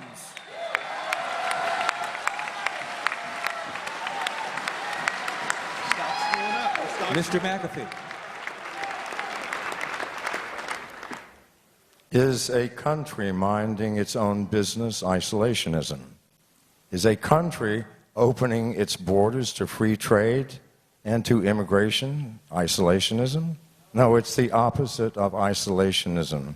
Isolationism is wanting to impose your will, your culture, and your own way of life, and our own arrogance onto others in the world. Let's turn our attention to social policy. Governor Johnson, as between the Democratic Party or the Republican Party, which is the most anti-freedom, anti-libertarian? Or put another way, from a libertarian point of view, which is the lesser of two evils? That's a slam dunk. No, they're both equally, they equally have their warts. And I do say warts. Let's engage them in civil dialogue. The opportunity exists this election to really take from both sides, to try and point out that each side has their strong points, and that's what the Libertarian Party represents, are those strong points on each side. Mr. Petersen? They call us the third party, but we feel like we live in a one-party state because they're really just two wings of the same bird. And one wing loves war and socialism and stimulus and bailouts, and the other one loves welfare and corporatism. The Libertarian Party is the second party in the United States, and when I'm President of the United States, we will finally be a two-party system again.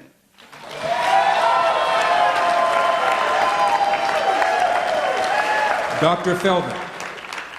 Hillary Clinton said that Donald Trump was not qualified to be president. Donald Trump said that Hillary Clinton is not qualified to be president. For the first time, I think they're both right.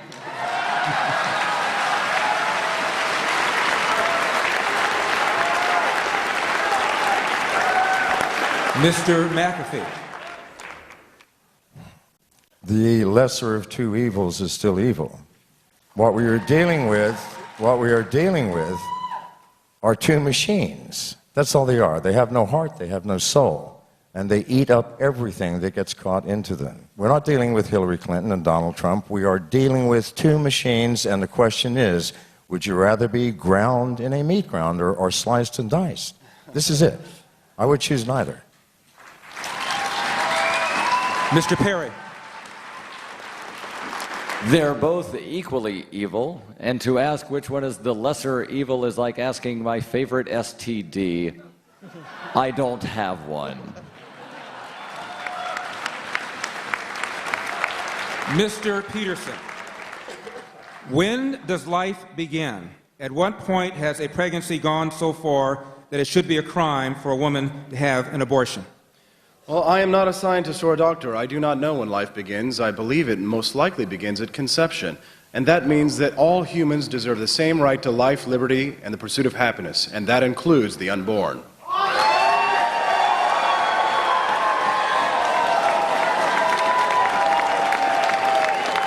Dr. Petersen?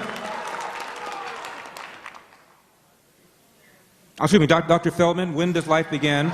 At what point has a pregnancy gone so far that it should be a crime for a woman to have an abortion? I have my own very firm religious convictions. I don't mix dairy products and meat products, but I don't think a cheeseburger should be illegal. We have a pro-life community. They should be able to enforce their rules on their community. We have a pro-choice community. They should be able to enforce their views on their community. And if they want to spread their message, they should invite other people by example to show what a wonderful community they have. It's not the job of government. Mr. McAfee? When does life begin? At what point has pregnancy gone so far that it should be a crime for a woman to have an abortion? I have no idea when life begins, and I don't think anyone here does either. I do know what it means to be with a woman who is forced to face this choice. And I do know that at a certain point, certainly early on, the fetus is indistinguishable from the body of the woman, connected by the same blood, fed by the same nutrition. It is an extraordinary complex problem. But until you are faced with that issue as a woman or as the father, you know, it is your choice. It is your choice.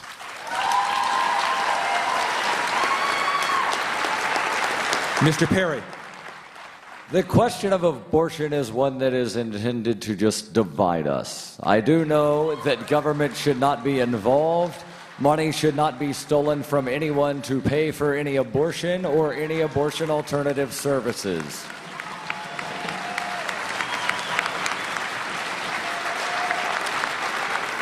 Mr. Perry, is there a point beyond which, in your opinion, a pregnancy should be illegal? You can terminate a pregnancy without killing the unborn child. And I believe that people should be allowed to adopt said unborn child should they want to do so. Governor Johnson. I don't think that most people realize that the law of the land is Casey versus Planned Parenthood. And what the law of the land says is that a woman has the right to have an abortion up to the point of viability of the fetus. And the Supreme Court defines that as being able to sustain the life of the fetus outside of the womb, even if by artificial means. That's the law of the land. That said, I don't think there should ever be criminal penalties against a woman. And that said, how can there be any more difficult choice than having an abortion? The issue should only be with the woman involved, and I support the woman in making that most difficult of choice.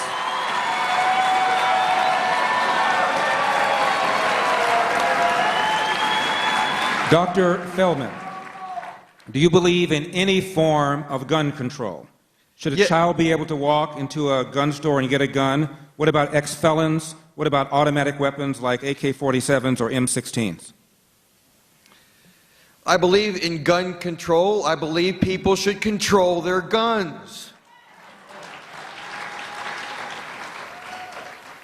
I think criminals shouldn't be able to get guns. I don't know how to stop them because they don't seem to follow the law.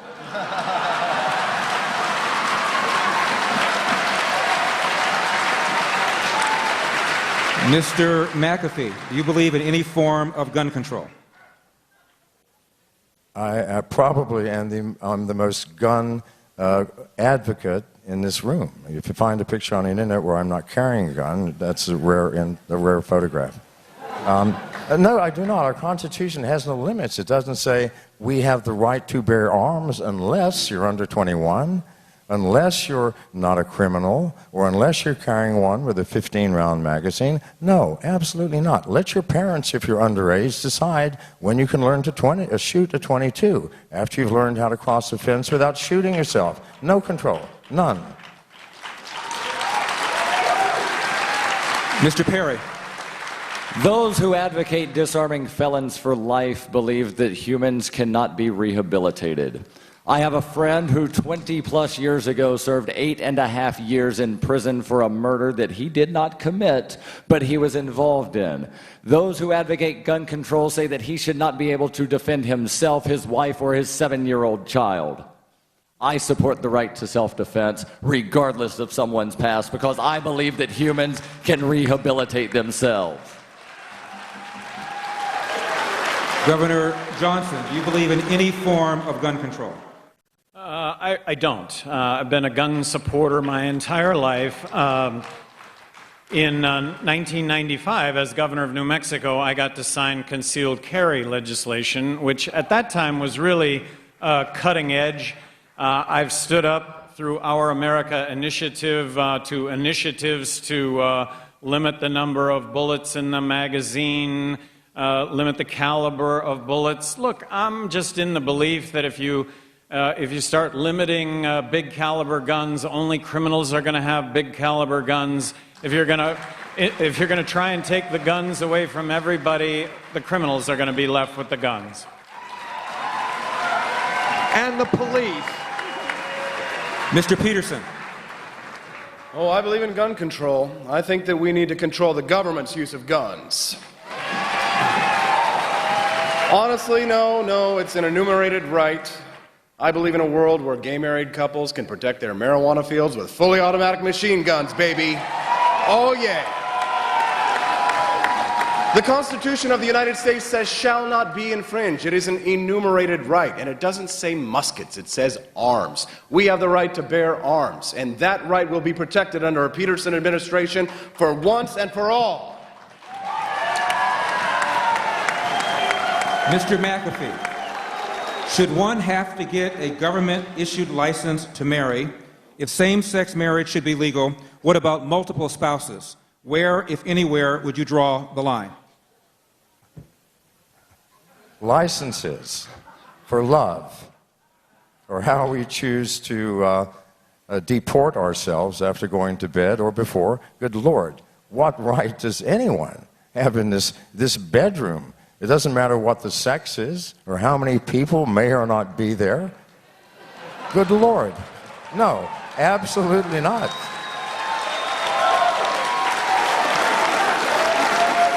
Mr. Parrott.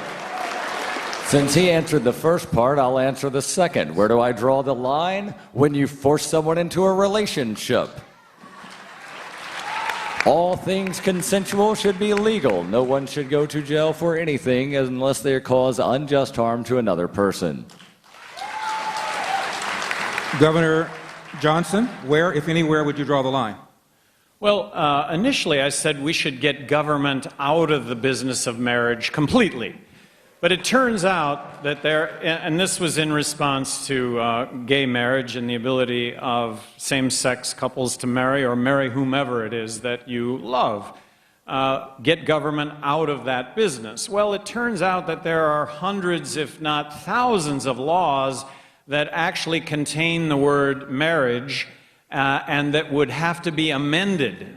Hundreds, thousands of laws that would have to be amended, as opposed to government recognizing same-sex marriage. One piece of legislation, that was my then support of one piece of legislation.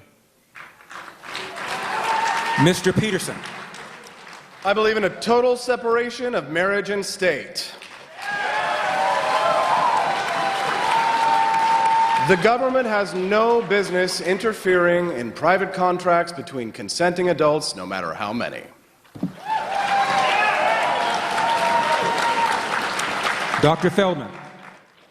I don't need a concealed carry certificate. I don't need any kind of marriage license. I don't need a marijuana grower's permit. I have a constitution. What I need is a government that honors it and doesn't ask for licenses and permits and certificates for things that are none of the government's business.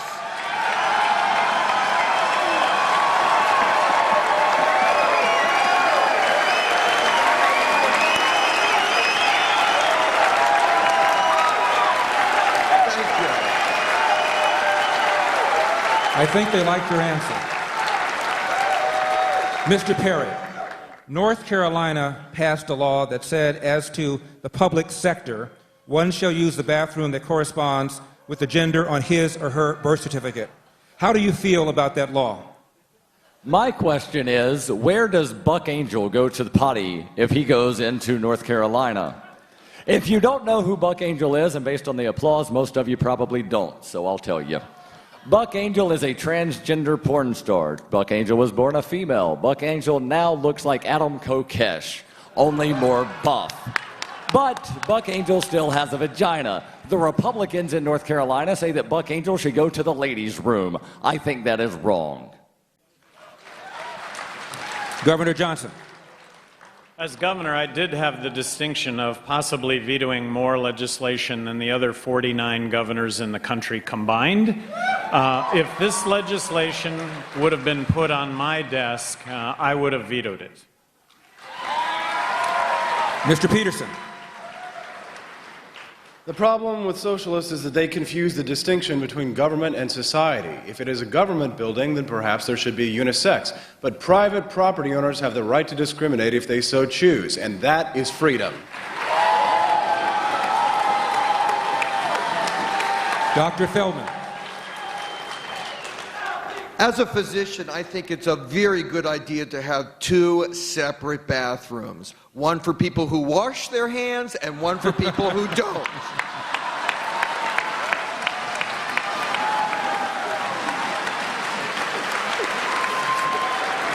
Mr. McAfee. I have traveled extensively, and in much of the third world, people use the bathroom in the street, in front of everybody. So from that perspective, I cannot see how anyone could care. I'm sorry. It looks like some bizarre smoke screen to me. I'm suspicious of everything. If we have that much attention on something so trivial, something else is happening behind it. I don't know what.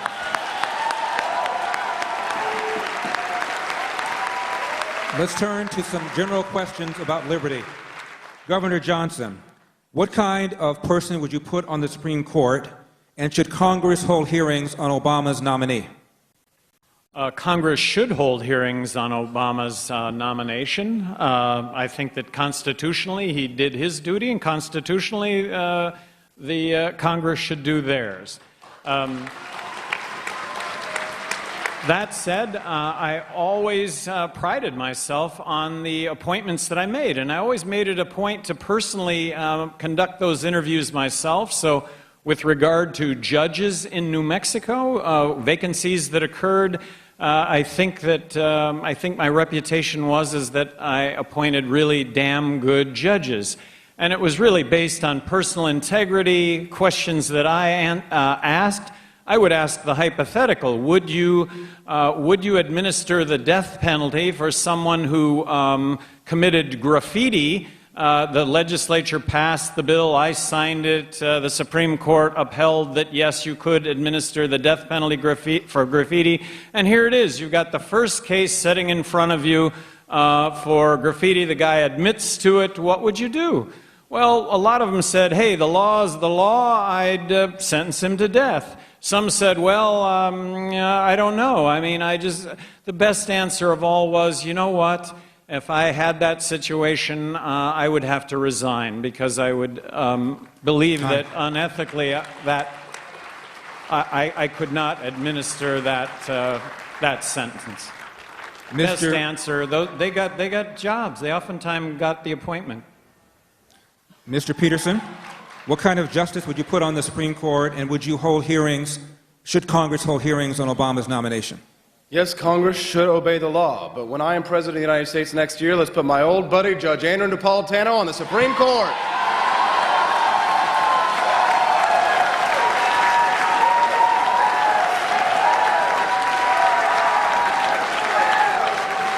Dr. Feldman. I would appoint a justice with a keen mind, a big heart, a stiff spine, and a knowledge and respect for our Constitution.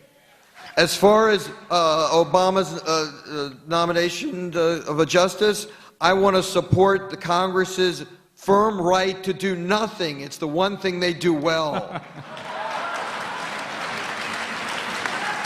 Mr. McAfee. What good can any judge do if our system of law is broken?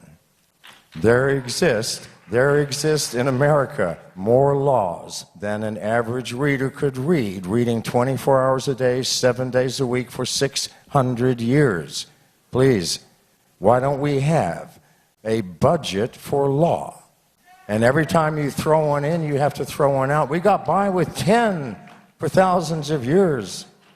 So does it matter if we have a broken legal system created by Congress? Jesus could not judge properly.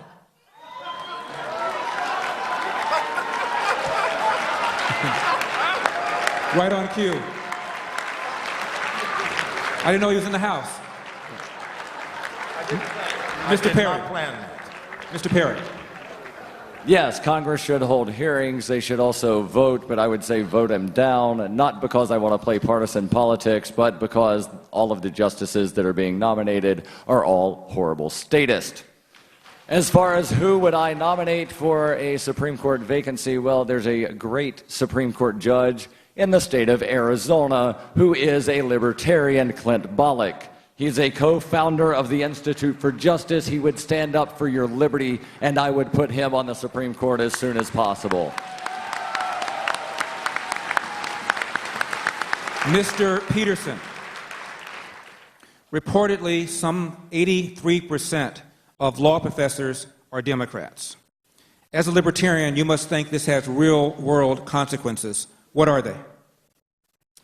Ooh, boy, that's a tough one. I've never met a damn Democrat that I liked. Let me tell you something. The Democrats are not the problem. It is the belief in the authority of the federal government. In order for us to have a freer society, the problem is not with the two-party system. The problem is with the idea that we are in a left-right paradigm. It's black and white thinking. We cannot always blame the parties for our problems. The problem is the government. Dr. Feldman, if 83% of law professors are Democrats, is this a problem? Well, the Democrats have tyrants, they have oppressors, they have demagogues, and I assume they have some good people. I think that hopefully those professors have been appointed for a reason, and I'm sure that just like the Democrats and Republicans, once we have a libertarian president, I think we'll hear all across Congress and Senate, that's great, because I always was a libertarian. Mr. McAfee, reportedly 83% of all law professors are Democrats. How big of a problem is this? I've been sued over 200 times, so whether they are Democrats or Republicans does not seem to matter to me. I believe that rather they are all the left hand of Satan. My apologies, I can't answer better. Mr. Perry. Since I despise Republicans and Democrats equally, I'm not concerned about how many are Democrats. I'm concerned about how many of them are horrible statists. The problem is not the political affiliation of the lawyers or the law professors. It's that we have a system that requires us to have so many lawyers. Governor Johnson, if 83% of law professors are Democrats, how big of a problem is this? Well, I think that 83% of all professors are Democrats.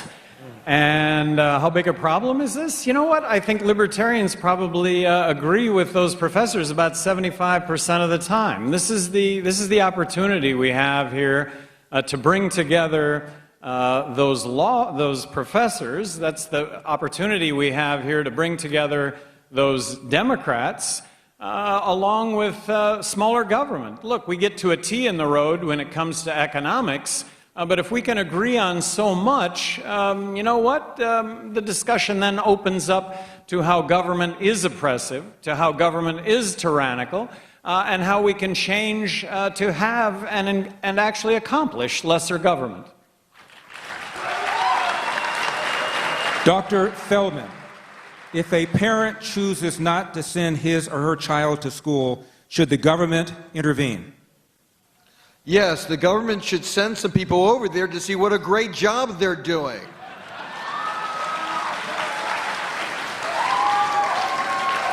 Mr. McAfee. No, sir. Mr. Perry. Can you repeat the question, please? I'm sorry? Can you repeat the question? If a parent chooses not to send his or her child to school, should the government intervene?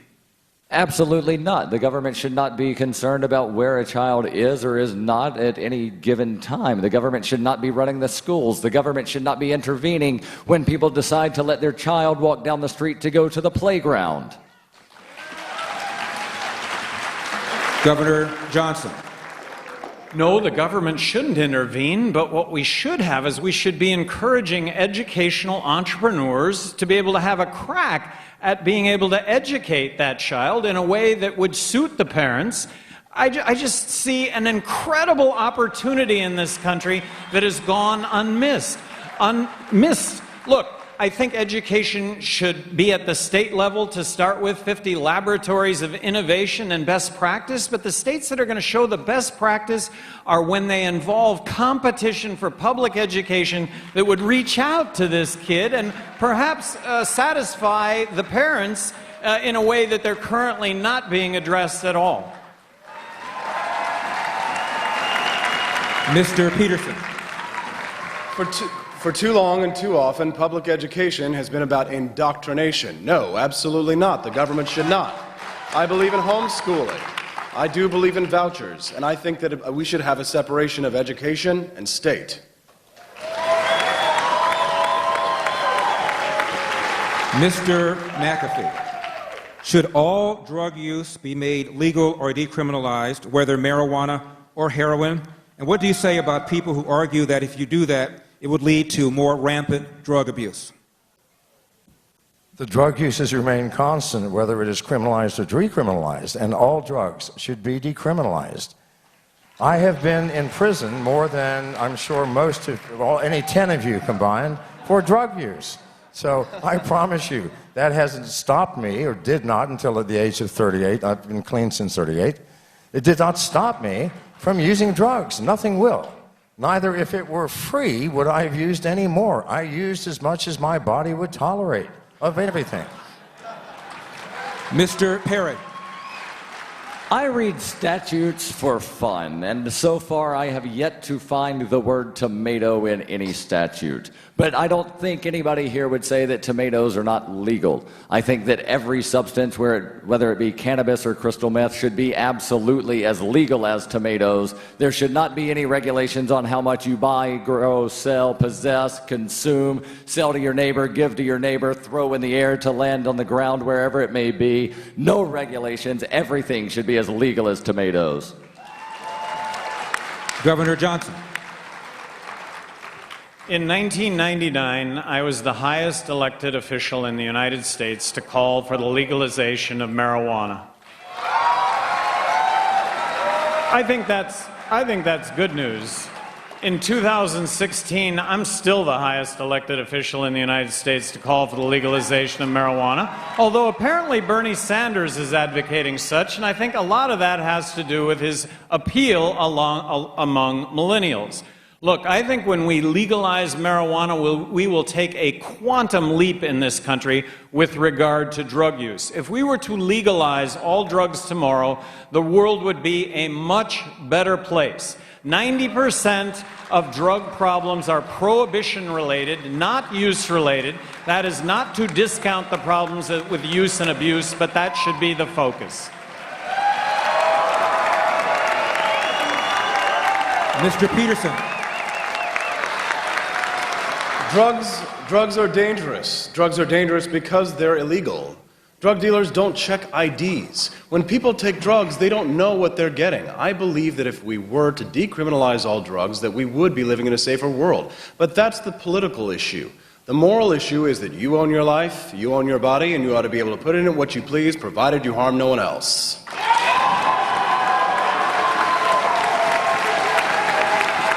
Dr. Feldman, should all drug use be made legal or decriminalized, whether marijuana or heroin?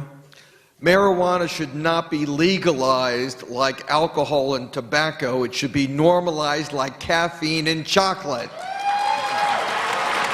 Drug abuse is a medical problem. It shouldn't be a legal problem.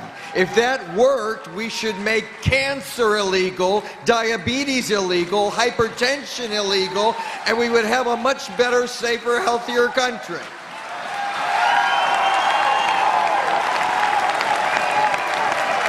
Mr. Perry. Mr. Perry, a follow-up question. If you believe in legalizing all drugs, would you at least make certain drugs illegal for children? As I said, everything should be as legal as tomatoes. I think people are smart enough to know not to give heroin to a child unless under the direct supervision of a doctor. I don't think that people should go to jail. And again, I'm guessing you're defining child the legal way, not the medical way, and those are two distinct things. But again, people are smart enough to know not to give horrible, horrible things to children. Let's look at Portugal, and I'm going over time because everybody else has. Let's look at Portugal for a second. They decriminalized everything 15 years ago. Drug use, drug abuse dropped drastically. Everybody's safer because they're not afraid to go get help if they need it.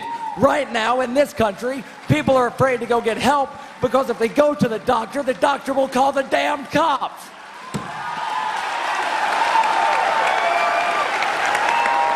Governor Johnson, would you at least make certain drugs illegal for children? Well, the reality is that no law is going to pass to legalize drugs unless it contains a provision that children are not allowed to use it. Now, that said, as a parent, I mean, my message to my kids was, look, I'd be naive to think that you wouldn't be trying these drugs.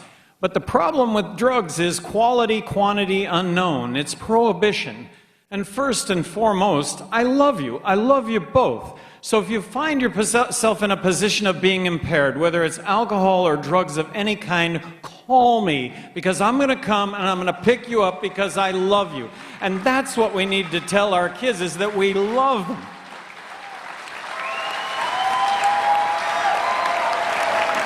Mr. Petersen. The president has no constitutional authority to regulate drugs. That being said, at the state level, I would support some legislation that would stop children from being allowed to purchase drugs and prosecute anyone who would put a child in danger, because I do believe that children do need some protection. Yes, you should not be able to sell heroin to a 5-year-old.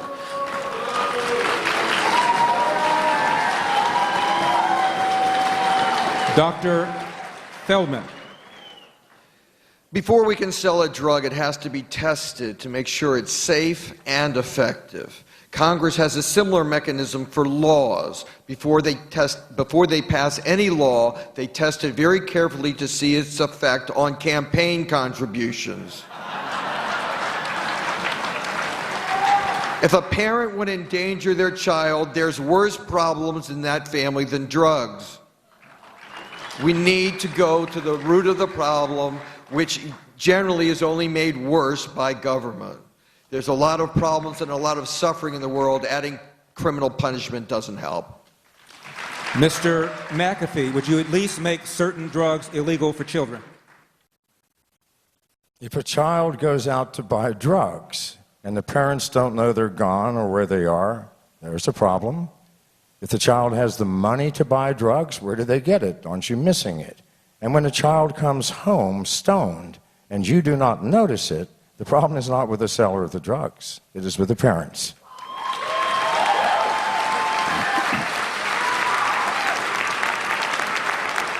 Governor Johnson. The Civil Rights Act of 1964 ended discrimination in both the private sector and the public sector. Senator Barry Goldwater voted against it for libertarian reasons. He did not feel it was the government's job to tell a private business owner what to do. Senator Al Gore Sr. voted against it because he opposed integration. If you had been in the Senate, how would you have voted? I would have voted for it.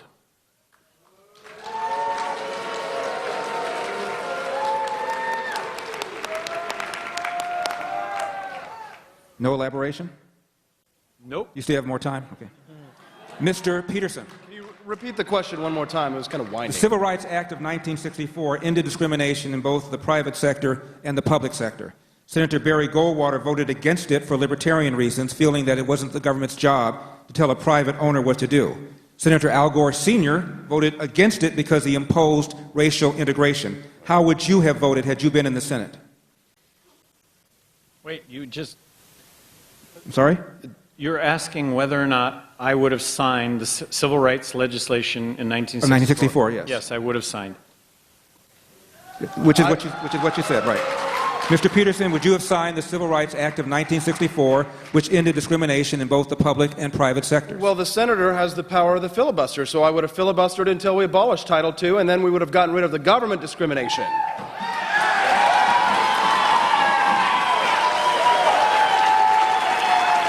Dr. Feldman, had you been in the Senate in 1964, how would you have voted on the Civil Rights Act? I would hope that I would look at it very, very carefully, end government discrimination, and when it came to private discrimination, we need to find what would cause more harm, what would cause less harm, and do what makes life better for people. And that's a very difficult decision. Mr. McAfee, would you have voted in favor of the 1964 Civil Rights Act had you been in the Senate? As many of you know, my wife is black, and having spent 3.5 years living 24 hours a day with her, I can assure you that legislation in no way ended discrimination. What it did is bring to the awareness that it is here, but discrimination will not end until you open your heart and your mind and your judgment to a person of another color, another race, another language, another religion. Mr. Perry. Allow me to give everyone a history lesson. The segregation in the South was not because necessarily of racist business owners. It was because of racist legislators telling the business owners that they had to segregate the lunch counters. In Virginia, it was business owners that helped the protesters violate the statute by saying, "Come into my business, violate the law." That should have been outlawed. The forced discrimination should have been repealed. That is the only thing the Civil Rights Act should have done. Mr. Petersen, I have a feeling I know how this answer is going to be. Should someone have to have a government-issued license to drive a car? Hell no.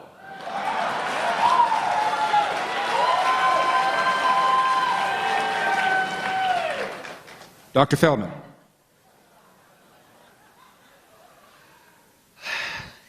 A car is like a gun or anything else. As long as you're using it right and not using it to hurt other people, you should have a right to use it. A license and a permit is just another way to get some money and inconvenience to people. Mr. McAfee. I don't think licenses are required. However, if you are under 16 and your parents say you can drive and you haven't done it before, you should put a flashing pink light on your roof at least so we can get out of your way. But that at the most. Mr. Perry. The government requires licenses for far too many things. The government requires licenses for people to broadcast radio. The government requires licenses to get married. They require a license to drive. What's next? Requiring a license to make toast in your own damn toaster? Absolutely not.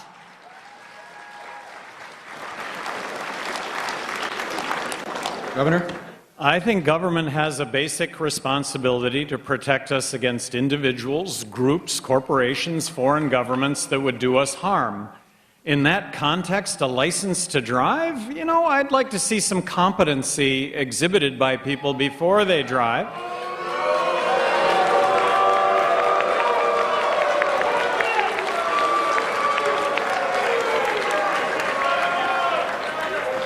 As governor of New Mexico, I vetoed a whole lot of bills. I vetoed the haircutting license. I vetoed all sorts of licensing, but license to drive? I mean, you could, arguably, you could have an insurance requirement, I guess, that then the insurance company would determine. I mean, you got people that are blind that would be on the road, I think, that would actually continue to drive until they hurt somebody.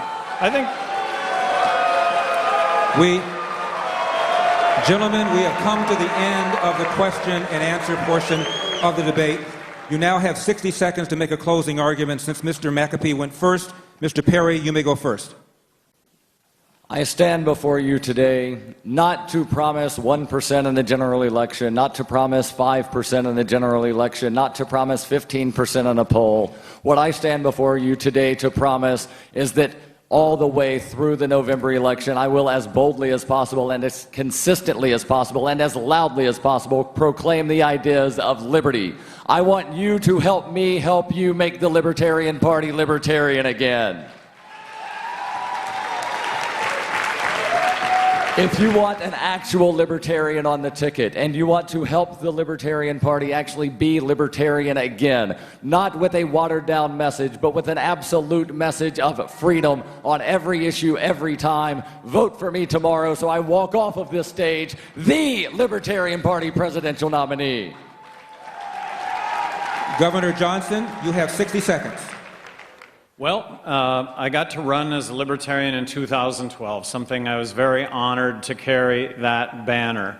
I thought my marching orders were to grow the Libertarian Party, and I think because of your efforts, more than anyone else's, the Libertarian Party is growing. What I'd like to do is I'd like to fill up your current weekly meeting that's occurring in the treehouse to an auditorium, because thousands of people are going to want to hear this message. And at that meeting, you can tell them, hey, Johnson's not our best candidate, we are, and make that argument. But here it is. We do have an opportunity, and so many of you have worked for so long consistently to provide ballot access with your time and your money. And here it is. We're at a threshold here, a real threshold to grow this party and to make it better. And at the end of the day, shouldn't we try and make things better? Do we get from A to Z? No. Should we be able to articulate Z? Absolutely. But isn't D, if it comes up, if it's an availability, shouldn't we sign on to anything that makes things better? Anything that creates more freedom? Thank you. Mr. Petersen, you have 60 seconds.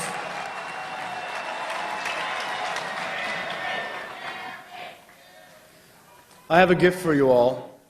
My home, my party that I've been in the last 9 years. Tomorrow, I'm prepared to give you a powerful, debt-free campaign with a serious strategy to actually win the White House in 2016. I offer this to you humbly, with love and affection, as sincere as the expressions of happiness and joy on the face of all my supporters. For this is not a campaign about one man. It's a campaign about a revolution of we, the people.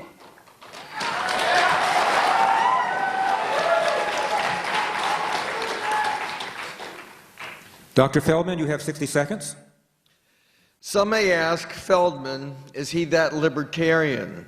I am that libertarian. I'm that be what you want to be libertarian, that you look good on TV libertarian, that Muslim libertarian, that Jew libertarian, that Christian, atheist, Hindu libertarian, that Rothbard libertarian, that Jefferson libertarian. You know I'm not messing libertarian.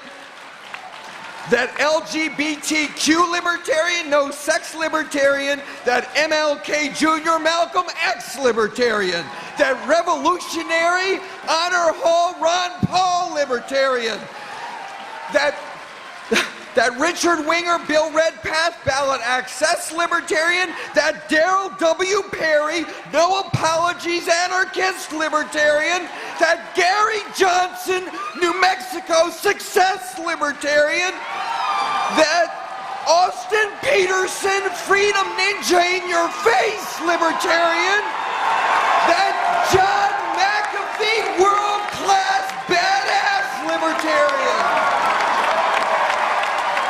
that no pain, no gain, get those petitions signed in the rain libertarian,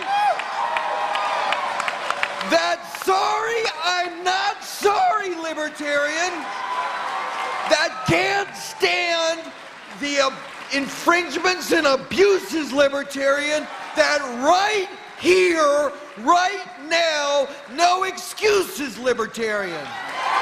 I'm that libertarian. Mr.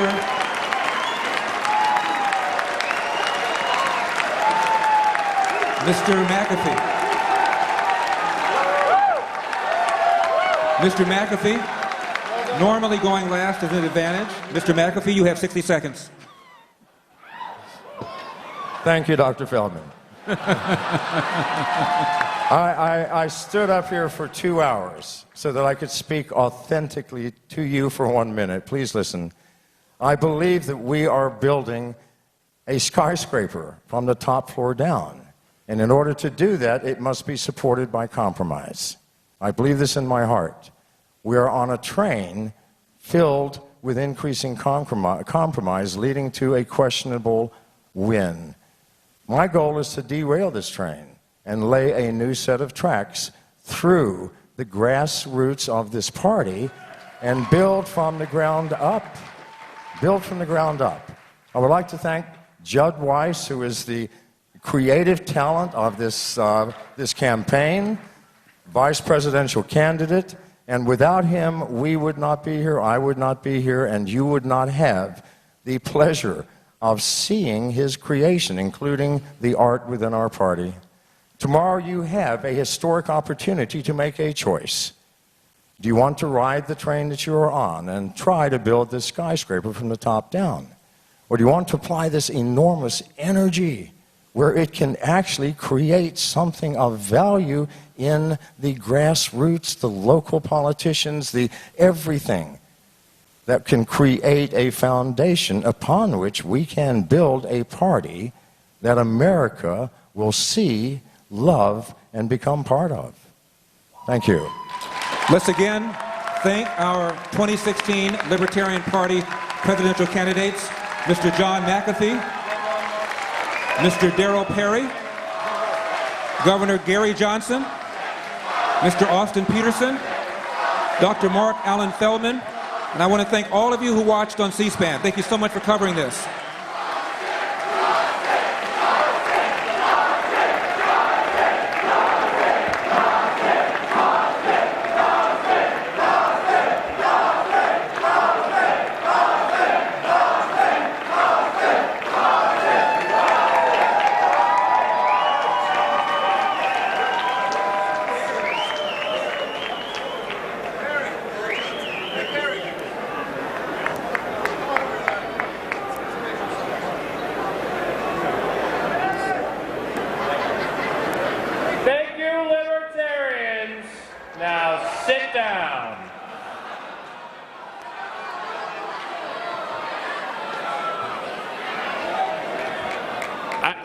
Stand up if you want.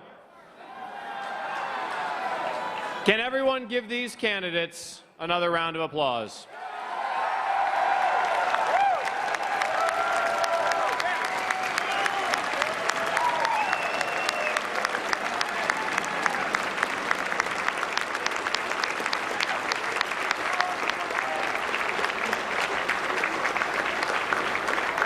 I have been to every one of these nominating conventions since 2000 in Orlando, and I have voted for the presidential nomination every time, and there's always been a choice.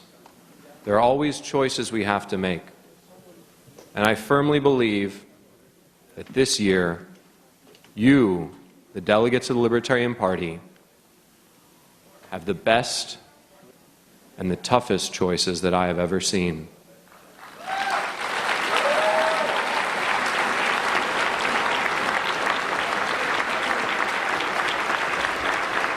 Now, at the beginning of this thing, we passed out those donation cards, and I hope that you've been filling them out while listening to the awesome answers in this debate. But if you haven't, you can start filling them out now. And now I'm going to auction off a piece of history. On this stage to my right is an extra sign, and on that sign are the signatures of every one of the candidates up here on this stage. There is only one of these in the world. If you would like to own a piece of history, a unique piece of history, to mark the turning of the Libertarian Party into a new era, it will be available tonight, and there is a maximum price. I cannot take any more than $33,400 for this sign, but only because of the government. If you are filling out your cards, when you leave, there will be volunteers with boxes in the back that can take them. Drop the envelope with them, and we will count the donations. We'll let you know at the banquet tomorrow how much we've raised. But now, I want to start by selling this sign. And we will take anything you want, Mr. Hancock.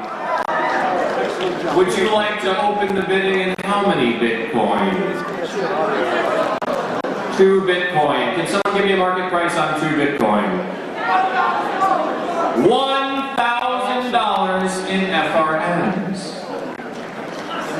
$1,000, Mr. Hancock, or 2 Bitcoin. Do I have another bid? They will not be taken. $1,500 right there. $2,000 in the front row. $3,000, the gentleman to my left. $4,000, second row back.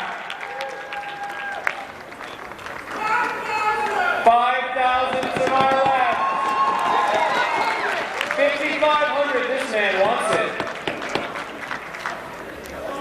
$5,500 is the current bid for a piece of Libertarian Party history that no one else in the world will have. $6,000 to my left. Anyone else? I know there are people who can outbid him. You don't want him to go home happy, do you? Do I hear any more than 6,000? There's only one of these. Going once, going twice. Sold to the gentleman to my left for $6,000. Give him a round of applause.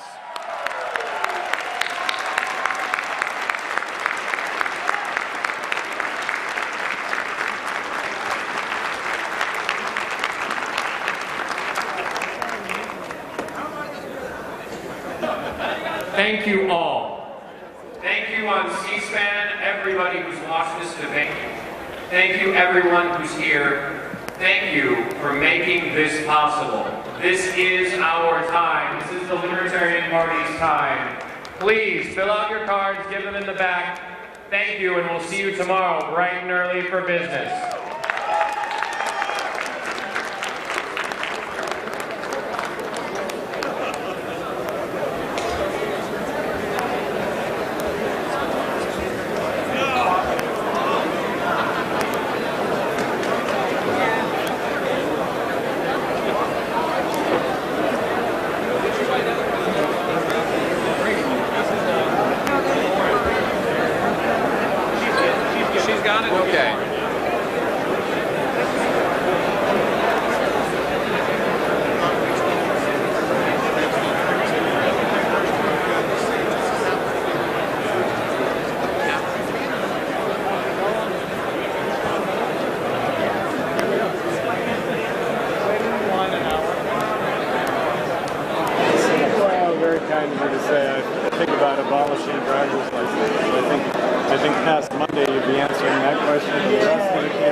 Thank you so much. Yeah, you bet.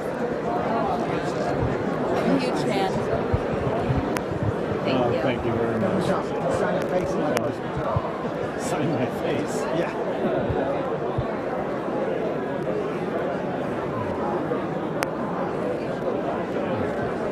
Thank you. You're welcome.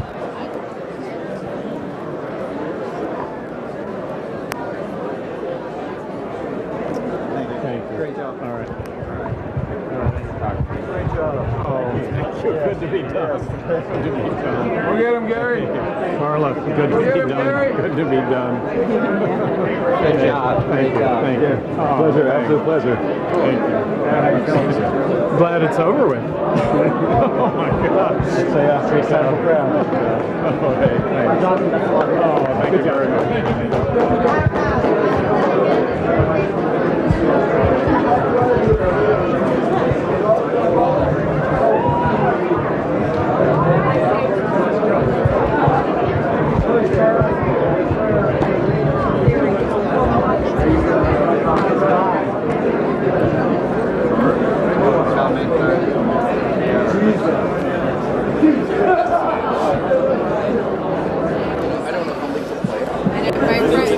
My friends are helping Petersen, and so they've been trying to do it. But I am not. Everybody on that stage is recognized as the most libertarian. And if that's what we want, and I think that's what we need, vote for the most libertarian. Like, listen, and give me a hug. You were great. Don't tell me you guys did not. I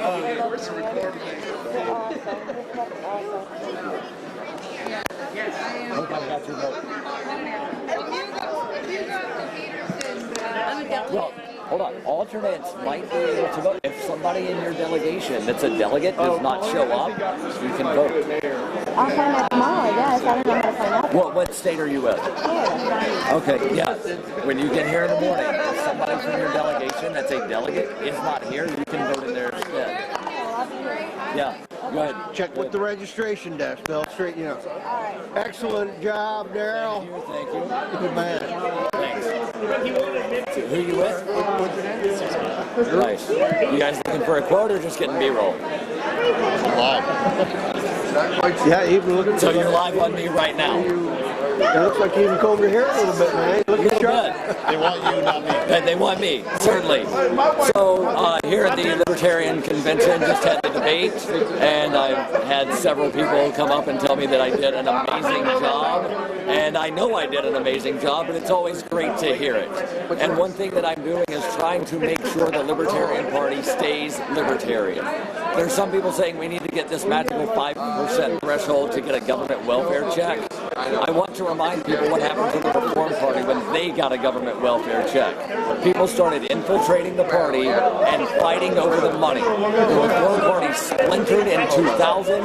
In 2012, they had 3 state affiliates, all of which had a different presidential candidate on the ballot. I do not want that happening to this party.